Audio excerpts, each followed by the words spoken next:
She thought Luca saved her until she learned he used her. Celine made leave the job, the apartment, the protection, and the fresh start were proof that someone finally cared. But when Grant exposed the truth in Luca's office, everything collapsed. Every contract she signed, every shipment she managed, every logistics report she filed had helped move Dirty through clean channels. Perfect innocent face for his empire. Picture a city built of cold glass and unspoken secrets, where everyone turns a blind eye. Today, you and I are going to unpack this story together. Enter Celine. She is fading away on the inside, burying her profound pain beneath flawless makeup and empty corporate smiles. Her nightmare of a boyfriend has as methodically trained her to erase her own existence. But everything shifts when Luca Darrow steps into the frame. Chicago has no mafia boss more terrifying. He shatters her silence with one quiet question. Who hurt you? Now she is trapped. She must choose between a coward who breaks her in secret or a king whose protection demands her soul. The life lesson is harsh but true. Sometimes, to finally escape a relentless monster, you have to find the courage to shake hands with the devil himself. It is 6:47 in the morning, and the heavy rain is coming down like broken glass. Celine stands entirely frozen outside the massive apex tower, looking at those heavy doors like they might swallow her whole. Beneath her sharp blazer, her ribs are absolutely screaming in protest. There is an ugly, dark bruise spreading across her side that thick foundation just cannot fix. Her wrist is violently throbbing. Grant did that. He squeezed her arm last night hard enough to leave his fingerprints stamped deep into her pale skin. And what does she do in response? She swallows the same toxic lie she repeats every single day. She convinces herself it was not that bad. The saddest life lesson of all is plain to see. We often tell the biggest, most damaging lies to ourselves just to survive another day. She pretends things could be worse, trying to believe he simply lost his temper. She pushes into a lobby covered in expensive marble and cold lighting that reeks of corporate greed.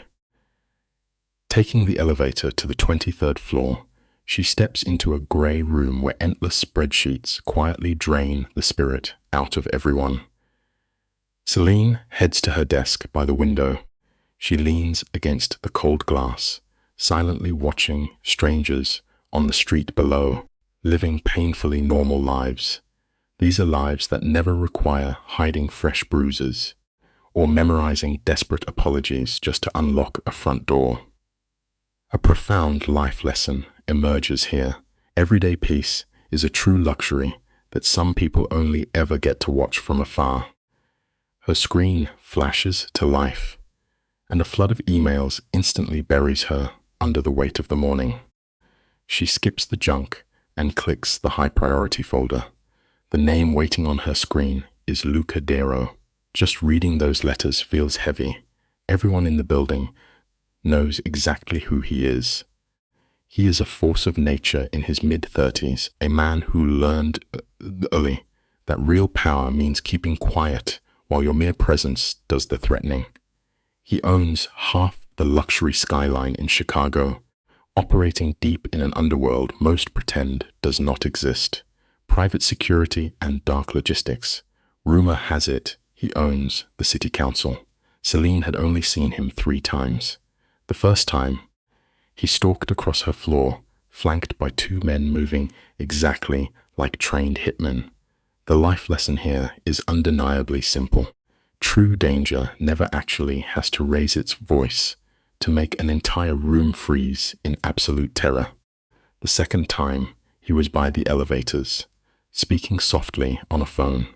The quiet authority radiating from him was absolute. Then came yesterday. Luca was in the boardroom, and Celine was sent in to deliver files. Here is the deeply tragic part. She was heavily limping. Grant had violently thrown her against a kitchen counter. Her hip screamed with every single step. She played her usual role, holding a blank mask and gripping the folders tightly to stop her hands from trembling. But Luca saw right through the disguise.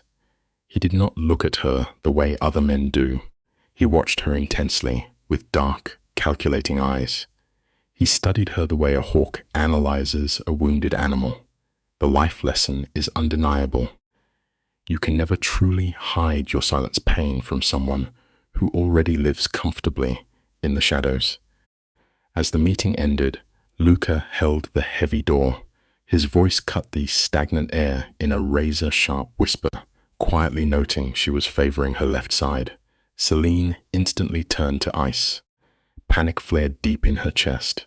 She spat out her perfectly practiced lie, insisting she was fine. She met his unreadable eyes, claiming she was just clumsy and tripped. Luca did not even blink. He dismantled her excuse with cold, surgical logic. He calmly pointed out that people who trip always fall forward, but she was actively guarding her ribs. The corridor plunged into a terrifying silence. Her throat closed up, and her heart hammered against her bruised chest. The life lesson is remarkably simple. You cannot hide behind a clumsy lie when facing a man who has mastered the brutal mechanics of violence. You and I know exactly how this tragedy goes. She spent years perfecting her dark survival routine, deflecting blame, forcing empty smiles through blinding pain, and making excuses sound genuine. But under the cold gaze of a mafia don, her lies felt pathetic. Still, she doubled down, insisting she was fine. Luca gave a slow nod and stepped back. Before leaving, he quietly said that whenever she was ready to stop lying, he would be waiting. Sitting at her desk now, those heavy words echo on an endless loop. It no longer felt like simple concern. It felt like a dangerous, inescapable promise from the devil himself. The morning drags on as her phone vibrates relentlessly. The life lesson is chilling. A painful secret is never truly yours alone once a powerful man decides to look closely. 4 messages were from Grant.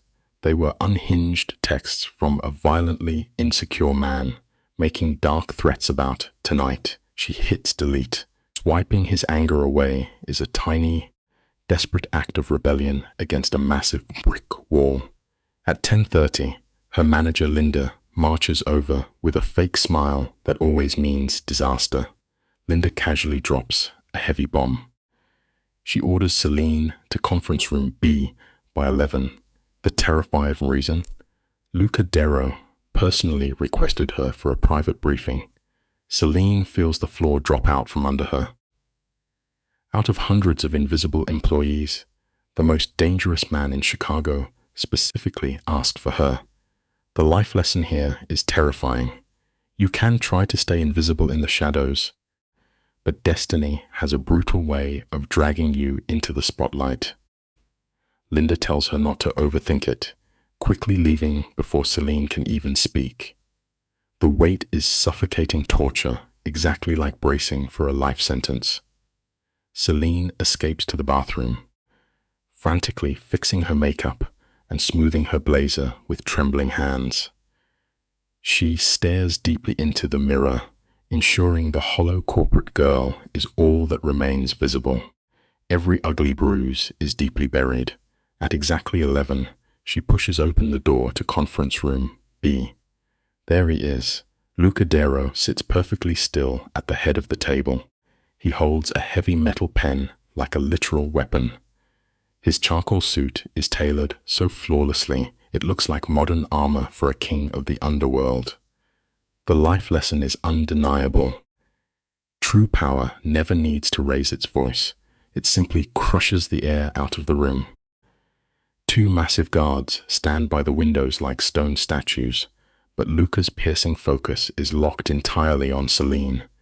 He points to the empty chair beside him. The moment she sits, the room suddenly feels like a cage. Luca slides a folder across the table. bluntly admitting her proposal destroys anything his expensive team produced. Celine stammers a nervous thank you. Luca cuts her off instantly. His voice is cold as ice. He tells her he is not giving empty compliments. He is simply stating facts. Celine opens the folder, forcing her trembling hands to stay still. Luca points to a specific page, noting she caught a hidden error that would have cost him 6 figures. The life lesson here is absolute. When you sit at a table with wolves, your raw competence is the only armor that truly matters. Stick with me, because this is where the dynamic flips. Luca lists how she busted 3 corrupt vendor contracts that his finance team missed. He locks his eyes with hers, stating she is either dangerously competent or everyone else is useless. A ghost of a smile twitch quenches on his lips. Then he drops the truth. He is expanding his operations to Milwaukee and needs a sharp operator. He leans in close. "I want you," he says quietly. Celine's mind short-circuits. She asks if this is a promotion. Luca shuts that down instantly. He is offering a new job, a new city, a massive salary, and dangerously dark expectations. He is handing her an escape route from her daily nightmare. The life lesson is profound. An escape hatch built by the devil will always demand an irreversible toll on your soul. She asks the obvious question, why me? Luca does not blink. He says she notices the details everyone else ignores. He tells her she is better than this place. The words hit close to her hidden bruises. Panic floods her chest. She stammers that she needs a week to decide. Luca stands up. Before she can exhale, he delivers a brutal warning. Whatever she is running from will not stop chasing her just because she stands still. Celine gasps, lying again, claiming she does not understand. Luca pauses at the door, looks back, and quietly replies, "Yes, you do." Then Gonnie is gone. Celine sits alone in that cold room for 5 minutes before her hands start violently shaking. The life lesson is profound. You can never survive your darkest nightmare simply by closing your eyes and freezing in place. Celine avoids going home. She buries herself in the sterile glow of her monitor, letting the spreadsheets blur into meaningless static. Between noon and 8, her phone flashes 17 times. Most are from Grant, his texts growing visibly more unhinged by the hour. Celine just stares at the glass, then calmly deletes every single one, a total wipe. By the time she pushes through the lobby doors, the city is swallowed by the dark. Rain falls in heavy sheets, turning the asphalt into black mirrors that reflect the bleeding neon lights. Every clattering second on her 40-minute train ride drags her closer to the nightmare. Listen to me, on this sometimes the absolute hardest prison to escape is the one we willingly walk back into every single night. We have all felt that heavy weight of dread, the sinking realization that anywhere else is better than returning home. Celine despises the train. She hates the strangers pressing against her, the harsh lights washing the life out of tired faces. But it beats facing him. Grant hates when she is late, which is exactly why she stalls. She pulls herself up 3 flights of concrete stairs, ribs still aching from the night before. Before her keys even scrape the lock, the door violently rips open. Grant stands there, jaw clenched tight. He is a genuinely handsome man, with piercing green eyes that could disarm anyone. But remember this simple truth: a beautiful face means absolutely nothing when the soul hiding directly behind it is completely rotting away. Right now, those green eyes are dead and freezing cold. He snaps at her, demanding to know why she ignored his texts. Celine keeps her head down, sliding into a cramped apartment that reeks of still beer and quiet despair. She drops her bag, aiming for the bedroom, but his hand shoots out and snaps around her wrist. The grip is not breaking bone yet, but the silent promise of pain is absolutely clear. He coldly orders her not to walk away. When she whispers that she is just tired, he loses it. He lets out a cruel laugh, spitting that she only pushes papers while he has real problems. It is a classic manipulation tactic. Never forget that toxic people will always shrink your exhaustion down to nothing, making you feel entirely crazy just for wanting a single moment of peace.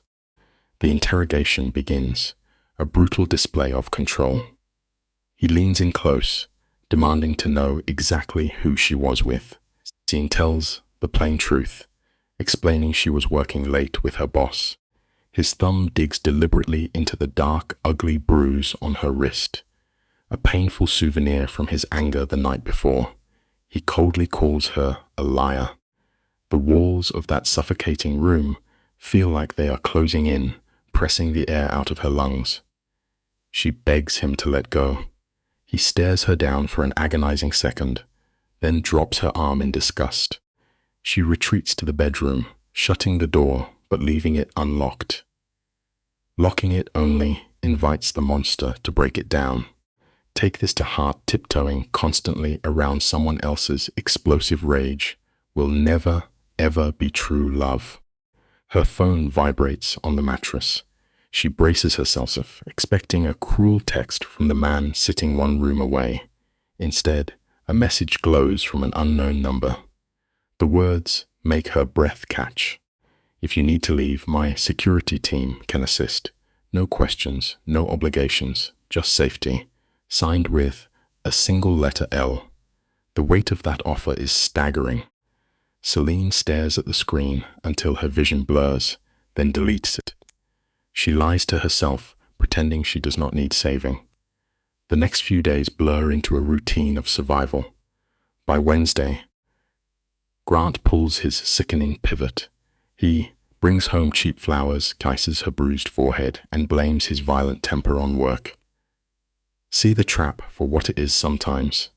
We swallow the terrible lie of a fake peace just to survive the daily war. Fast forward to Thursday. Her powerful boss, Luca, summons her to the 32nd floor. The office is cold glass and steel, with a sweeping view that reduces Chicago to a silent board game. Luca sits perfectly still behind a massive desk.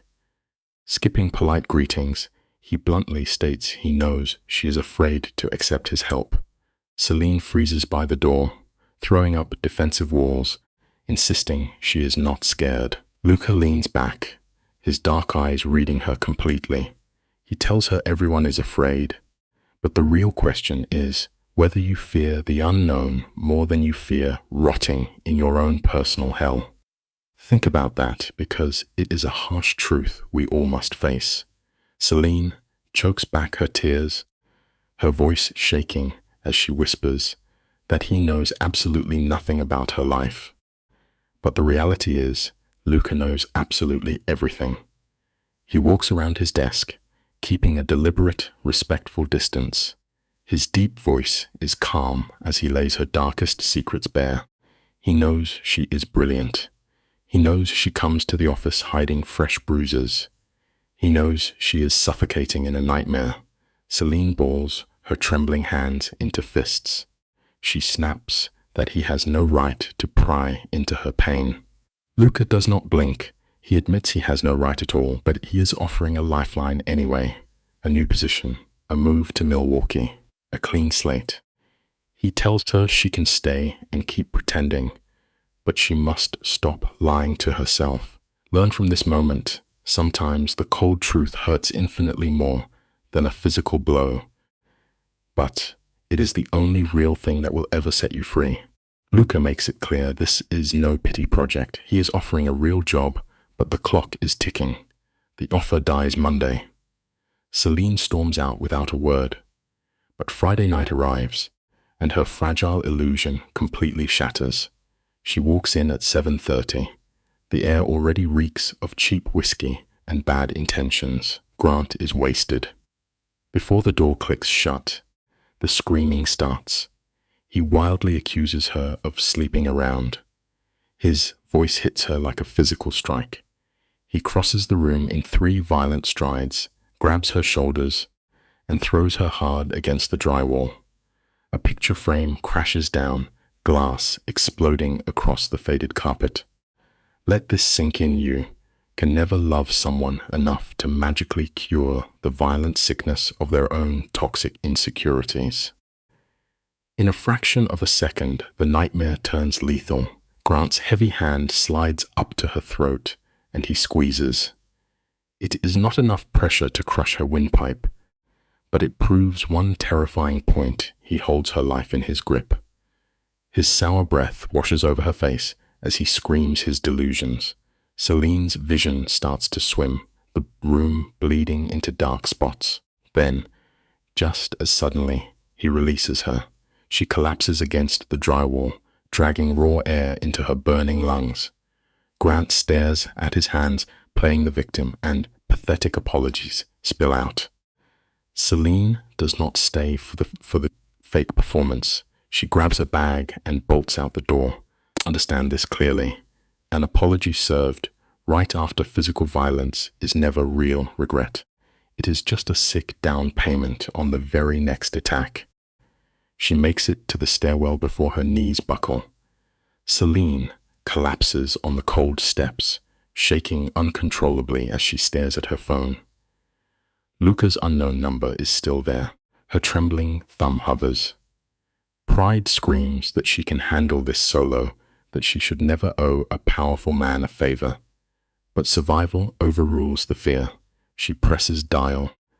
Luca answers on the second ring. Her voice shatters as she begs for rescue. Luca remains ice-cold, steady as a rock. He orders her to stay hidden and hangs up. 15 minutes later, a black sedan glides to the curb. A massive guy in a dark suit steps out, scanning the shadows until he spots her. He nods calmly, stating he is Mr. Devo's man. Remember, this dropping your heavy defenses and finally asking for help is the absolute highest form of human bravery. The driver speaks softly, assuring her of safety. Celine forces her trembling legs to stand. She climbs into the armored sedan and, for the first time in 3 years, she leaves that cursed apartment without a glance over her shoulder. The car slices through the rainy streets like a ghost. She rests her aching head against the cool glass, watching the neon lights blur. The driver is a true professional. He never speaks, never pries, and keeps his eyes locked entirely on the road. The cramped city blocks fade away, replaced by a quiet enclave where the massive homes look like billionaire fortresses. We must accept that taking a massive leap into the unknown is often the only way to truly save your own life. The heavy car glides down into a hidden underground garage. The driver opens her door with a respect she has not felt in years. He guides Celine to a secure elevator. The doors slide shut, and the cabin rises in absolute silence to the top floor. When the metal parts, she steps into a breathtaking penthouse. Massive glass walls frame the glowing Chicago skyline like a living painting. The space is anchored by dark hardwood and impossibly expensive furniture. It is a home built for a man who has nothing left to prove. Luca stands by the glass, hands buried deep in his pockets, watching the endless rain wash over the city. He turns to her, his dark eyes steady, and simply tells her she is safe here. Listen carefully to this sometimes. The ultimate display of true power is simply providing a broken soul with a quiet, unbreakable sanctuary.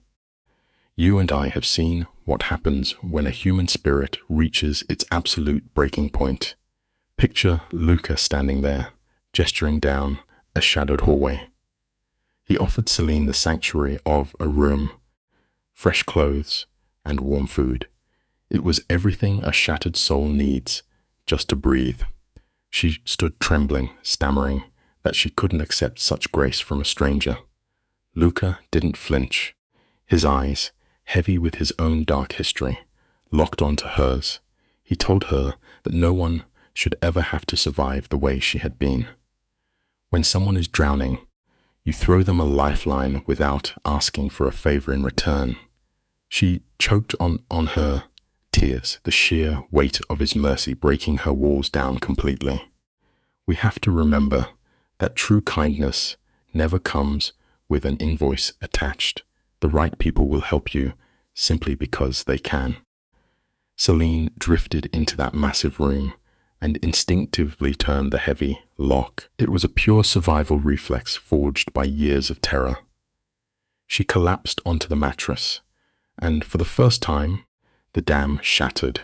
She wept, not from the familiar fear of a heavy fist, but because someone finally saw her hidden agony and decided to catch her fall. When she opened her eyes the next morning, the silence inside the penthouse was absolute. This wasn't the suffocating quiet of waiting for a monster to kick the door down. It was an untouched, holy peace. She lay still in those crisp sheets, her battered nervous system slowly understanding that the long war was over.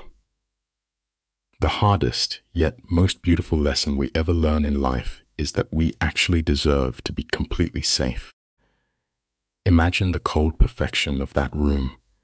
There were no cracks in the walls, no history to haunt her, yet on the nightstand her flashed like a laser-wallace warning iron. 43 missed calls, 67 frantic texts from Grant. It was the pathetic cycle of emotional abuse playing out in real time. First came the tearful apologies, followed by blind rage, and ending with threats. She refused to even touch the screen. Celine dragged herself to the bathroom mirror, and the reality, staring back, was brutal. Beneath smeared makeup, the ghost of his violence remained. Dark purple shadows painted her jaw, and actual fingerprints were pressed into her throat. But right then, a quiet fire sparked in her chest. Sometimes you must stare dead into the ugly truth before you can finally find the strength to wash it away for good. Let us pull the tape back to yesterday for a moment. Celine had shown up, hollowed out, shaking in his doorway. Luca took one agonizing look at the dark marks on her neck, skipped the pointless questions, and made a single phone call. Soon, a calm woman named Dr. Brennan arrived with a medical bag and a camera. She carried a quiet grace, promising Celine she was just there to document the pain with zero pressure to involve the police. Celine merely nodded, trapped in a terrible numb haze of trauma. The doctor worked like a shadow, photographing every single bruise Grant had left behind. It always hurts to look back at our lowest moments. But remember this. When someone leaves you broken, the absolute smartest thing you can do is let another person witness the damage. Letting the truth be seen is exactly how you begin to fight back. Before Dr. Brennan packed her bag, she delivered a heavy truth. She told Celine she was incredibly lucky. No bones were shattered this time, but luck always bleeds dry eventually. Standing in that bathroom, Celine felt the cold terror of those words settle deep in her marrow. We have all felt that heavy dread, trying to pull on yesterday's clothes just to survive the morning. But the second she stepped into the living room, the atmosphere shifted. The rich, grounding scent of fresh coffee filled the open air. Newspapers sat on the counter, and golden sun poured through the massive windows, washing the city below in pure hope. Here is a beautiful truth to hold on to when things feel entirely lost. No matter how brutal and dark the night was, the sun is always going to rise and offer you a brand new start. She walked slowly into the kitchen, and there was Luca. This was a man who commanded entire underground empires, now just casually. Leaning against the island in rolled-up sleeves, reading the morning news, he slid a steaming mug of black coffee across the cold marble, and Celine wrapped her hands around it like a physical lifeline. When she asked how long she had been out, He mentioned it had been 14 solid hours of rest, but then the air grew undeniably heavy. Luca met her eyes and calmly told her the phone had been ringing constantly. He set his tablet down, asking the quietest, heaviest question imaginable. "Do you want me to handle it?" She whispered, asking how. He replied softly, "However you need me to. Always hold on to the people who step up to the plate when your own spirit is too exhausted to swing. That is the definition of real loyalty." Luca stayed perfectly still, yet a freezing, dark predator energy began rolling off his shoulders. Celine felt her breath hitch as she nervously asked what handling it actually meant. He didn't even blink.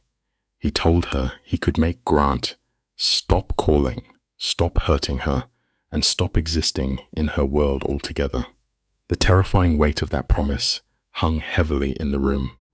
He offered her two distinct paths. One was legal, filled with paperwork and courtrooms. The other was his world, silent and utterly permanent. Celine found her hands shaking, begging him not to take a human life.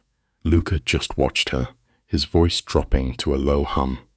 He said he wouldn't leave him dead, he just wanted him gone. The takeaway here is bitter but profoundly real. Setting a boundary is just drawing a line in the sand, but actively enforcing it is what actually saves your peace of mind. Luca promised he would make the man completely vanish from her reality. Celine stared out at the sprawling city below, watching normal people living lives free of this suffocating terror. She whispered that she simply didn't know how to move forward. Luca didn't push her.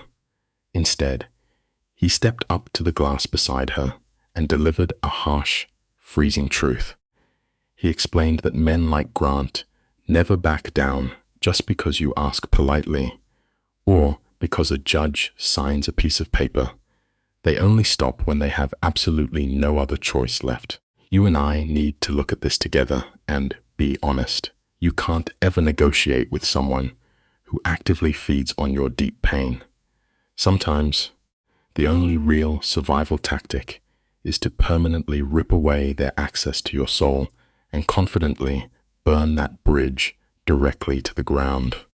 Around 2 in the afternoon, Luca headed out alongside a heavy detail of quiet, highly dangerous men. He chose not to hover over Celine. He simply promised the penthouse was a fortress and left his private number on her screen. She spent hours trying to lose herself in a book, but her mind was pure static. Meanwhile, her phone was practically vibrating off the table with a relentless flood of messages. As the sky outside bruised into a dark purple, Grant's words turned violently toxic. He swung wildly from pathetic sobbing to cold rage. It was the classic psychological trap, begging her with claims of love. And then came the final, chilling text. He was coming to find her. Always remember this critical lesson. When a toxic person loses their grip on your life, their frantic panic is never actually love. It is just pure, desperate obsession designed to drag you back into the dark. That final message dropped into Celine's stomach like a lead weight. She sat completely frozen, staring at the glowing screen when her phone suddenly rang out. It was Luca. There was no warm greeting. He cut straight to the nightmare at hand. Grant was currently standing right outside the building. The security Mamzover had caught him violently pounding on the glass, slurring her name, completely unhinged and drunk on his own bitter anger. Celine felt the air leave her lungs, but Luca's deep voice served as a steady, freezing anchor. He calmly laid out the play. Option 1, his guards throw Grant to the police with heavy assault charges. Option 2, Luca walks down there himself to make sure the man understands exactly what comes next. When you are pushed to the edge of despair, having a fearless protector by your side is sometimes the only way to finally shatter the vicious chains of fear. Celine whispered into the receiver, nervously asking what kind of conversation he actually meant. Luca's response was a low, terrifying rumble. He said it would be the kind that leaves a permanent impression. Even through the phone, the ruthless power of a man who controls the shadows was undeniable. She begged him not to shed blood. Luca promised he would not lay a single finger on him, but his tone was forged from pure, unforgiving steel. He was a master at making stubborn men understand their place. Celine swallowed her terror and told him to do it. 2 agonizing hours dragged by before the private elevator finally chimed. Luca stepped out, moving with total unsettling calm. He tossed his coat aside, poured a heavy measure of whiskey, and looked right into her soul. "It is done," he stated simply. "True power never actually needs to scream to be felt. Sometimes the quietest moves echo the absolute loudest in the room." Stick with me here, because the precise way Luca broke that monster is something you and I need to appreciate. He took a slow, deliberate sip of his whiskey and laid the scene out. He had walked right up to Grant, locked eyes, and coldly informed him Celine was now under his personal protection. One single text would be treated as an act of war against a man with endless resources and zero mercy. Then he casually mentioned Dr. Brennan's damning medical evidence, offering Grant a stark choice between a severe felony charge or disappearing forever. Celine quietly asked if he had threatened him. Luca's voice remained dead calm. He replied that he simply stated the objective facts.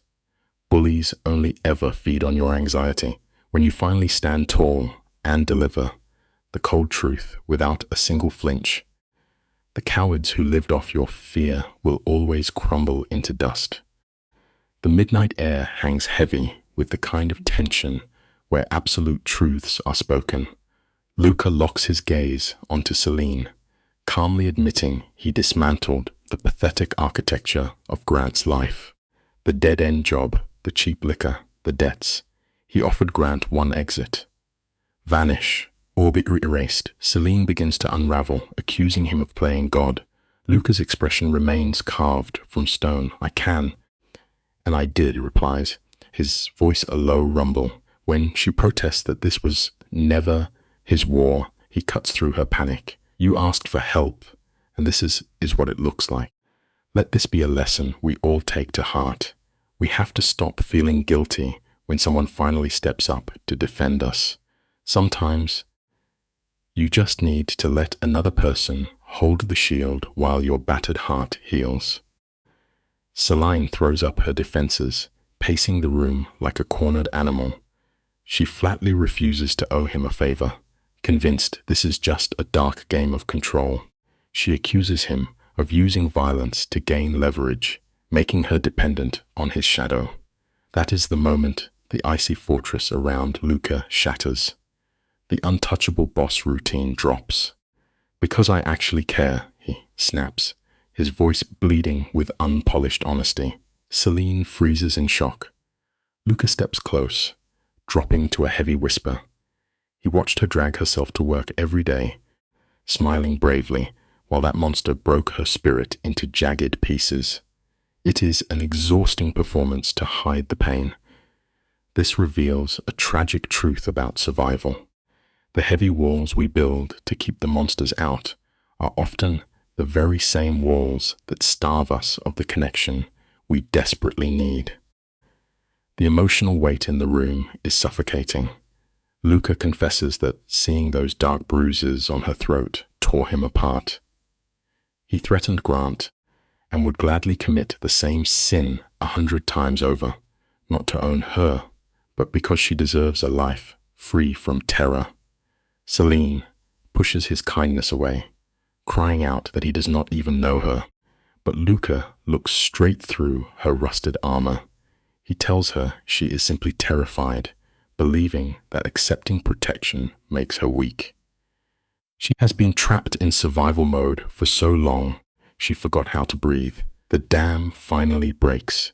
She weeps, asking what happens next. Luca takes a deliberate step back, handing her the reins to her fate. Stay, run, or fade away. The choice is hers. Remember this profound truth. True strength is never about holding the leash. It is about handing someone the keys to their own cage. The sun has not even crested the skyline when the cycle of violence returns. Grant foolishly ignores his restraining order. Celine is dead asleep when Luca's phone vibrates in the dark at 6 in the morning.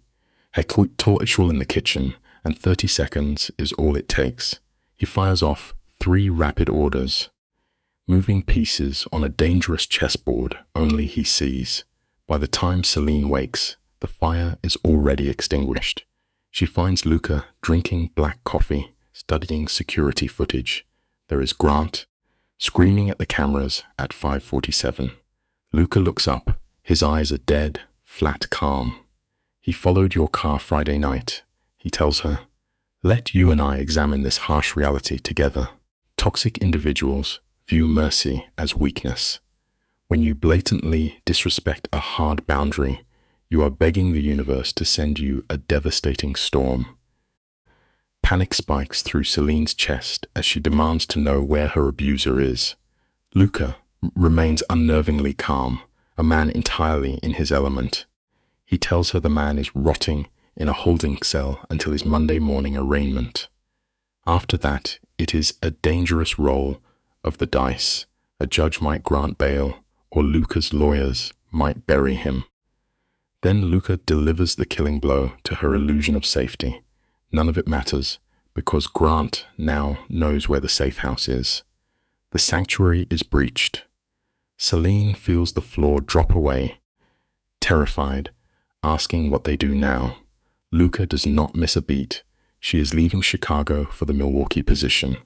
He has a secure apartment waiting 2 hours north. Listen closely to this wisdom. Stepping away from a toxic battlefield is never a coward's surrender. It is a calculated strategy to win the ultimate war for your peace of mind.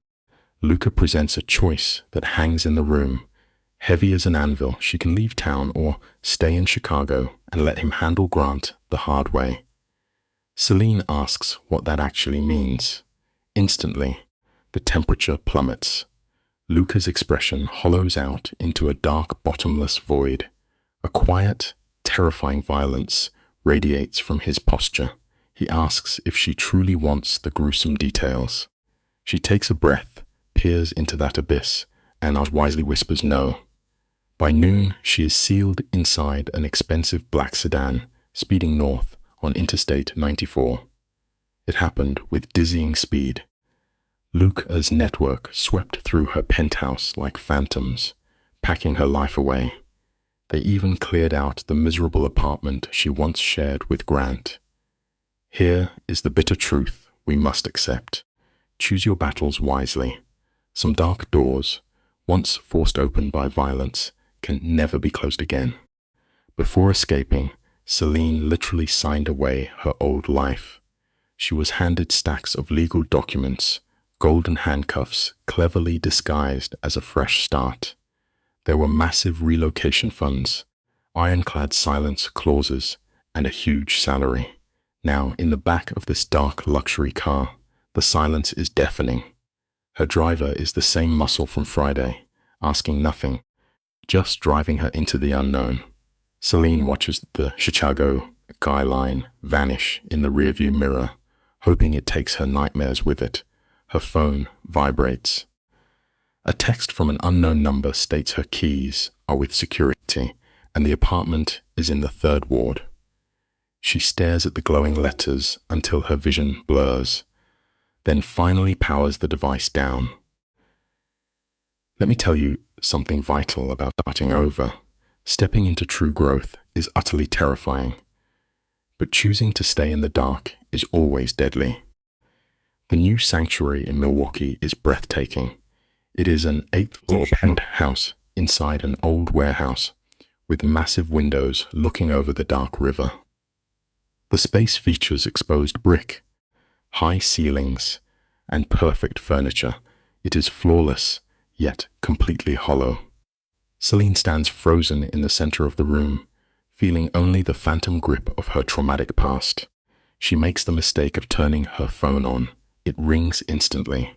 Her blood turns to ice, but it is not Grant. It is Luca. His deep voice fills the empty space, asking if the sanctuary is acceptable. She whispers that it is way too much, but exactly enough. Luca calmly tells her he will be there tomorrow to map out her new existence. She hesitates, trembling slightly, and finally says, "Thank you. Remember this crucial lesson. You can build a stunning fortress of gold, but true peace of mind is always an inside job." Monday morning arrives with a heavy knock. Luca is not a man who deals in half measures. He is there at 9 sharp, the same security team from Chicago flanking him like stone gargoyles in the hall. He steps inside carrying a leather briefcase and 2 coffees, silently handing her one. Black, no sugar. Celine looks up, asking how he knew her exact order. "I pay attention," he murmurs. That coffee tastes like a rare sliver of comfort. Luca drops his briefcase on the marble island, pulling out massive stacks of folders. He meticulously walks her through vendor contracts, security protocols, and logistics. Celine flips through the pages, her head spinning from the weight of her new reality. Take note of his method. Real rescue is never just pulling someone from the wreckage. It is handing them the tools they need to forge their own armor. Celine stares at the paperwork, whispering it is simply too much. Luca shuts that doubt down instantly. "Now, you and I are probably wondering the exact same thing," she asks him next. Why? Why does a powerful man care so deeply about her survival? Luca walks to the massive windows, watching the dark river below. The silence stretches out until it aches. When he was 16, he begins, his voice hollow. He watched his father beat his mother half to death over a late dinner. He was just a kid, paralyzed by fear. 5 years later, the man finally killed her. Luca turns back, his eyes locking onto Celine with a terrifying intensity. He swore he would never be powerless again. The strongest souls never just bury their tragedy. They forge their darkest memories into a heavy shield to protect the innocent. The click of Luca snapping his briefcase shut breaks the spell in the room. His words hang heavy with sorrow. When he looks at Celine, he sees his mother, a woman barely surviving, waiting for the bruises to get bad enough before finally leaving. He refuses to watch violent history bleed into the present. Celine's throat tightens. Is this rescue just his guilt talking? And what if Grant finds her here? Luca steps closer, his presence overwhelming. He promises, with eyes as cold as a grave, that Grant will never draw breath near her again. Her first week in Milwaukee passes in an exhausting blur. Celine uses work as an anesthetic, pulling brutal 12-hour shifts just to fall into a dreamless sleep. But recognize the trap she is falling into. Overworking yourself to outrun your demons only hits the pause button. It never actually deletes the trauma waiting in the silence. For Celine's mind, sitting still feels like a death sentence. The second she stops moving, the ghost of Grant's hands tighten around her throat, or worse. Luca's tragic confession replays in her thoughts. Being truly seen means being deeply vulnerable, and vulnerability is a luxury she cannot afford. So, she drowns herself in the daily hustle. Thursday afternoon arrives. She is sitting in her immaculate office, burying her anxiety under shipping manifests. Then, the quiet room shatters. Her phone rings. She looks down and sees a Chicago area code. Her lungs completely stop working. She stares at the screen before finally answering. A voice introduces himself as Detective Morris from the Chicago Police, calling about Grant. Celine's heart explodes against her ribs. Remember this cold fact about running away. You can buy a brand new life, but your dark past always keeps the receipt. You and I have seen this tragedy unfold before. It is that terrifying moment when the past refuses to stay buried. Tuesday morning. Grant marched into a Chicago precinct, fresh out of a holding cell, and filed a missing person report. He had the sickening nerve to claim Celine was taken against her will. Hearing this, the room begins spinning around her. She stands there, trembling, explaining she left the city on her own and found a new job. But then the detective delivers the ultimate gut punch. Grant is officially accusing her new employer of kidnapping. It is a bitter truth to swallow, but listen closely to this vital lesson. Manipulators will not just break your heart. They will gladly weaponize the very system meant to protect you, doing whatever it takes to keep their dark fingers wrapped tightly around your life. Celine felt the air drain from her lungs as she agreed to meet the detective. She hung up, hollowed out by the weight of Grant's lies. Frozen at her desk, she reached for her only anchor and called Luca. When she poured out the miserable story of the fabricated report, the line went dead silent. It was the heavy, terrifying stillness of a man deciding exactly how to tear the world apart to keep her safe. His deep voice finally broke the dark, promising his people would bury the detective in proof, exposing Grant for the predator he truly was. He asked for nothing but her trust. There is a quiet truth here. Letting someone who actually respects your boundaries step into the arena and fight your battles can fundamentally alter the trajectory of your life. By Friday, the investigation was wiped off the map. Detective Morris called. His tone entirely shifted. He admitted Luca's team had delivered an avalanche of evidence, exposing Grant's claims as vicious lies. Case closed. Celine let out a shaky breath, feeling as though she had been starving for oxygen all week. The detective promised Grant was under strict orders to cut contact or face instant arrest. For one fragile afternoon, Celine tasted a genuine sense of safety, but that sweet relief was a ghost, lasting exactly 6 hours. When she walked up to her apartment that evening, she found her front door cracked open, bleeding shadows into the dim hallway. Take this lesson to heart. A false sense of security is often the most dangerous trap a wounded soul can ever fall into. Her heart hammered violently against her ribs. Fingers trembling, she dialed Luca. He answered instantly, commanding her to stay outside. Security had flagged the breach, and he was already tearing through the city. Celine did not hesitate. She bolted down the emergency stairs, flying toward the lobby in a desperate bid for the exit. But then, the rhythmic echo of boots hit her ears. She spun around, and the air violently left her lungs. Grant stood perfectly still in the doorway. He looked utterly broken, unshaven, eyes bloodshot, wearing ruined clothes. Yet, he flashed the exact same charming smile he used to wear on their brightest days together. Always remember this hard truth. The most terrifying monsters in this world usually look exactly like someone we once gave our whole heart to. Celine backed away, shaking, as she warned him about the legal order. Grant was entirely lost in his twisted delusion.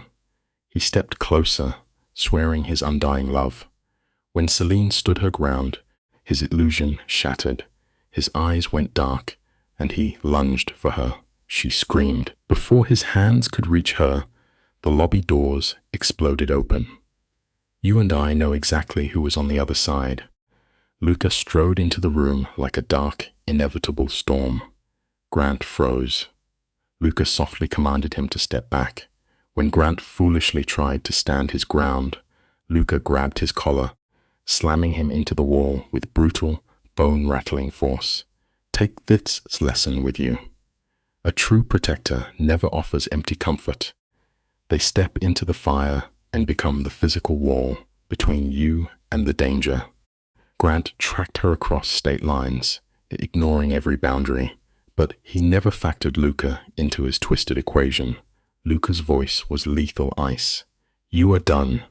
Grant tried to swing, but Luca dropped him to the floor with a single, devastating punch. The heavy thud echoed through the lobby. Luca simply straightened his cuffs. He turned to Celine, his violent energy instantly dissolving into something soft. "Are you hurt?" She stood in absolute shock. This dangerous man delivered brutal violence to protect her, yet looked at her like she was the most precious thing in the world. When she asked why he let Grant live, Luca replied, "Because you asked me not to." Let this truth sink in. Someone who truly values you will honor your boundaries, even when their vision is entirely painted in red. With Grant groaning on the floor, Celine found a piercing moment of clarity. She stood at the edge of a psychological cliff. She could run, trying to vanish, where toxic men like Grant or dangerous figures like Luca could never find her. Or she could step into the dark unknown, fully embracing whatever life this man offered. As sirens wailed in the distance, she made her choice. She walked straight up to Luca. "Take me somewhere safe." He searched her eyes, asking if she was certain. When she nodded, he gently guided her to the door. Grant screamed her name as officers dragged him away, but Celine kept her gaze pointed straight forward, unbroken. Here is a difficult but vital lesson. Sometimes, to save your own soul, you must sever the heavy dead weight and refuse to ever look over your shoulder again. Celine watched the dark trees blur past the tinted windows, her fingers tightly tangled with Luca S. Neither spoke. It was the heavy, ringing silence that settles right after a disaster. Grant S. screaming was still trapped in her mind, tangled with the brutal crunch of Luca's fist. She should have felt liberated, yet a freezing emptiness washed through her veins. She felt complicit, having crossed a dark boundary without understanding the true cost. Here is a painful truth about our deepest scars. Surviving trauma does not mean your pain magically vanishes just because the villain falls. The invisible wounds still leave a heavy mark. The vehicle finally slowed as massive iron gates swung wide open, revealing a breathtaking, Gothic mansion perfectly hidden in the falling winter snow. Lucas S. men moved instantly as the engine cut out, eyes scanning the dark woods for an ambush. Lucas stepped into the freezing night air, offering Celine his hand. The bitter wind struck her like a physical blow through her thin clothes. Without a single word, Luca removed his heavy wool coat and wrapped it securely around her trembling shoulders. They walked together through massive doors into a cavernous foyer of dark stone and sweeping staircases. This was not a normal home. It was a secure fortress designed to keep the outside world far away. Suddenly, his phone rang, shattering the heavy silence. Take this gentle lesson with you. It is always the quiet, protective actions, rather than the loud promises, that reveal who truly has the strength to stand by your side in the dark. This is where the curtain gets pulled back. Luca barked into his phone, his tone flat. Status. Good. Keep him there. Make him understand. He hung up and turned to Celine, calmly explaining that Grant was rotting in a cell with a hearing on Monday. Luca stated his team would ensure Grant stayed locked away forever. Celine stared at him. How could anyone guarantee a legal decision? Luca dropped the heavy truth without blinking. Because I own the judge. Celine's stomach plummeted into an icy abyss. He casually strolled past her, pouring 2 glasses of expensive whiskey in his dark, leather-bound study. Listen closely to this harsh lesson. Discovering that the entire system is rigged is terrifying. But Understanding how to navigate those broken rules will change your life forever. Luca offered her the glass, but Celine stood entirely frozen. You own a judge, she whispered. Luca did not blink. I own several. She called it corruption. He called it basic survival. Taking a slow sip of his liquor, he delivered a truth that shatters illusions. The legal system was never designed to protect the innocent. It was built for manipulative men like Grant, who know how to smile and make the victim look unstable. Luca owned judges because the game was already rigged. Celine argued, her voice shaking, that society is built on fair laws. Luca's voice turned to pure ice. And you think laws protected you? Take this bitter truth to heart. Sometimes the exact rules we blindly rely on to keep us safe are the very things leaving us completely defenseless against the monsters in the dark. Luca tore her fragile argument to pieces. She had a legal order, yet Grant broke into her home anyway. The police did nothing until Luca forced their hand. He stepped closer, warning her not to lecture him about reality when she had been living in blind denial for 3 agonizing years. The words landed like a physical slap. Celine slammed her glass down before her trembling fingers could drop it. She gasped that she needed air, but Luca insisted she needed to face the brutal facts. She snapped that she just needed to get away, bolting into the echoing hallway. Outside the tall windows, heavy snow was violently burying the dark forest. You and I both know this feeling. The hardest truth to finally accept is usually the exact one you have been desperately hiding from yourself. Let me paint the scene for you. The room is thick with words that they can never take back. Luca stands there, jaw tight, admitting he pushed too hard, but he knows he had to break her denial. Celine laughs, a hollow sound echoing off the cold walls. She throws his mafia world of shattered jaws and dirty judges right in his face, calling him just another controlling man. Luca steps closer, his deep voice rumbling as he swears he is nothing like Grant. Celine remains furious, blinded by the dark empire he rules. He gently reminds her that she made that desperate call for help. His voice drops to a whisper, asking what her alternative actually was. You and I both know the agonizing silence that follows. Here is the bitter truth. Sometimes survival simply means choosing the lesser of two evils. Luca drives the harsh reality straight into her chest. He asks if she truly wishes she were back in that apartment, letting Grant slowly crush the breath from her lungs. He accuses her of choosing a predictable death over a messy life. The words strike Celine physically. She gasps, whispering how unfair his logic is. They remain frozen in that dim hallway, the tension sharp enough to draw blood, while snow falls silently outside. Finally, the fight drains from him. He offers her the east wing. She can stay or walk out into the freezing night. The choice is hers. As the mob boss fades into the shadows, Celine collapses, weeping until she is hollow. We must remember this painful truth. Sometimes, you have to completely shatter before you can begin to build yourself anew. The guest room is a sanctuary of overwhelming luxury. A blazing fireplace warms the heavy furniture, and a massive bed waits beneath thick silk sheets. Resting on an armchair is a stack of clothing, entirely brand new and perfectly her size. Celine moves with mechanical steps. She scrubs the tear stains away, splashing freezing water on her face, until the haunted woman in the mirror finally looks familiar. Wandering downstairs, the silence of the sprawling mansion feels heavy. In the kitchen, she finds fresh coffee and a note from Luca. He tells her to rest, noting his guards have the perimeter locked down. It serves as a stark reminder of a simple truth. All the vast wealth in the world means absolutely nothing when you are confined inside a beautiful gilded cage. Celine cradles her mug, watching the winter frost bury the estate. Her eyes fall upon her phone, abandoned on the counter. The screen glows with 23 missed calls.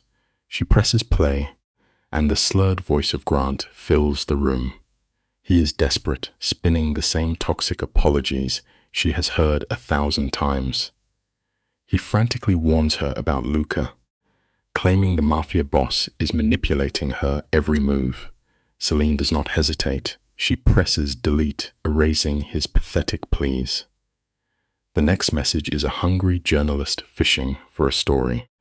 She erases that one just as quickly. Here is something we must all remember about survival. True peace requires entirely cutting the toxic noise out of your life, not simply turning the volume down. Then the third recording begins to play. The third voice is cold and dripping with legal threats. It is Grant's attorney, spinning a wild narrative that Celine was forced into making false statements. He demands a meeting.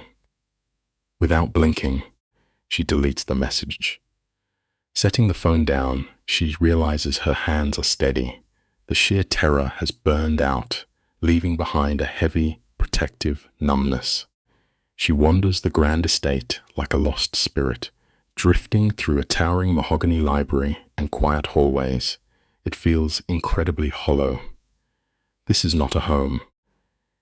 It is a lonely museum built by a man too consumed by his dark empire to actually live in it. It is a haunting reality we often ignore. Emotional numbness is a wonderful shield for a few hours, but it never eliminates the terrible demons waiting in the dark. You and I have watched this unfold, but we are about to hit a very dark turn. Luca steps out of the shadows with a thick envelope, stating they need to talk. Celine lowers her book as he scatters surveillance photos across the table. The first shows Grant stalking Luca's building. The next catches him near her old apartment. But the third image is chilling. Grant is speaking with a terrifying older man in a sharp suit. Luca watches her confusion before dropping the anvil. That man is Vincent Castellano, a ruthless fixer for violent crime families in Chicago. The final photo reveals Grant scheming with known mafia enforcers. Listen closely to this lesson. Your past never actually stays buried, especially when it comes back to haunt you dressed in a tailored suit. Luca taps the photo of the brutal man. He identifies him as Marco Santini, an infamous loan shark, alongside his violent enforcer. Celine feels the room spin. Why is her ex associating with actual monsters? Luca delivers the crushing blow. Grant is drowning in illegal gambling debt, owing over $200,000. He had been quietly siphoning money from their joint accounts for a year. When Celine finally broke free and cut off his access, the payments stopped. Now, Santini wants blood. Her chest tightening, Celine asks how Luca could possibly uncover this. He looks at her with eyes like black ice, stating that knowing every dark secret is how he stays alive. The lesson here is brutal but true. Financial ties with a toxic partner will always drag you down into the deep.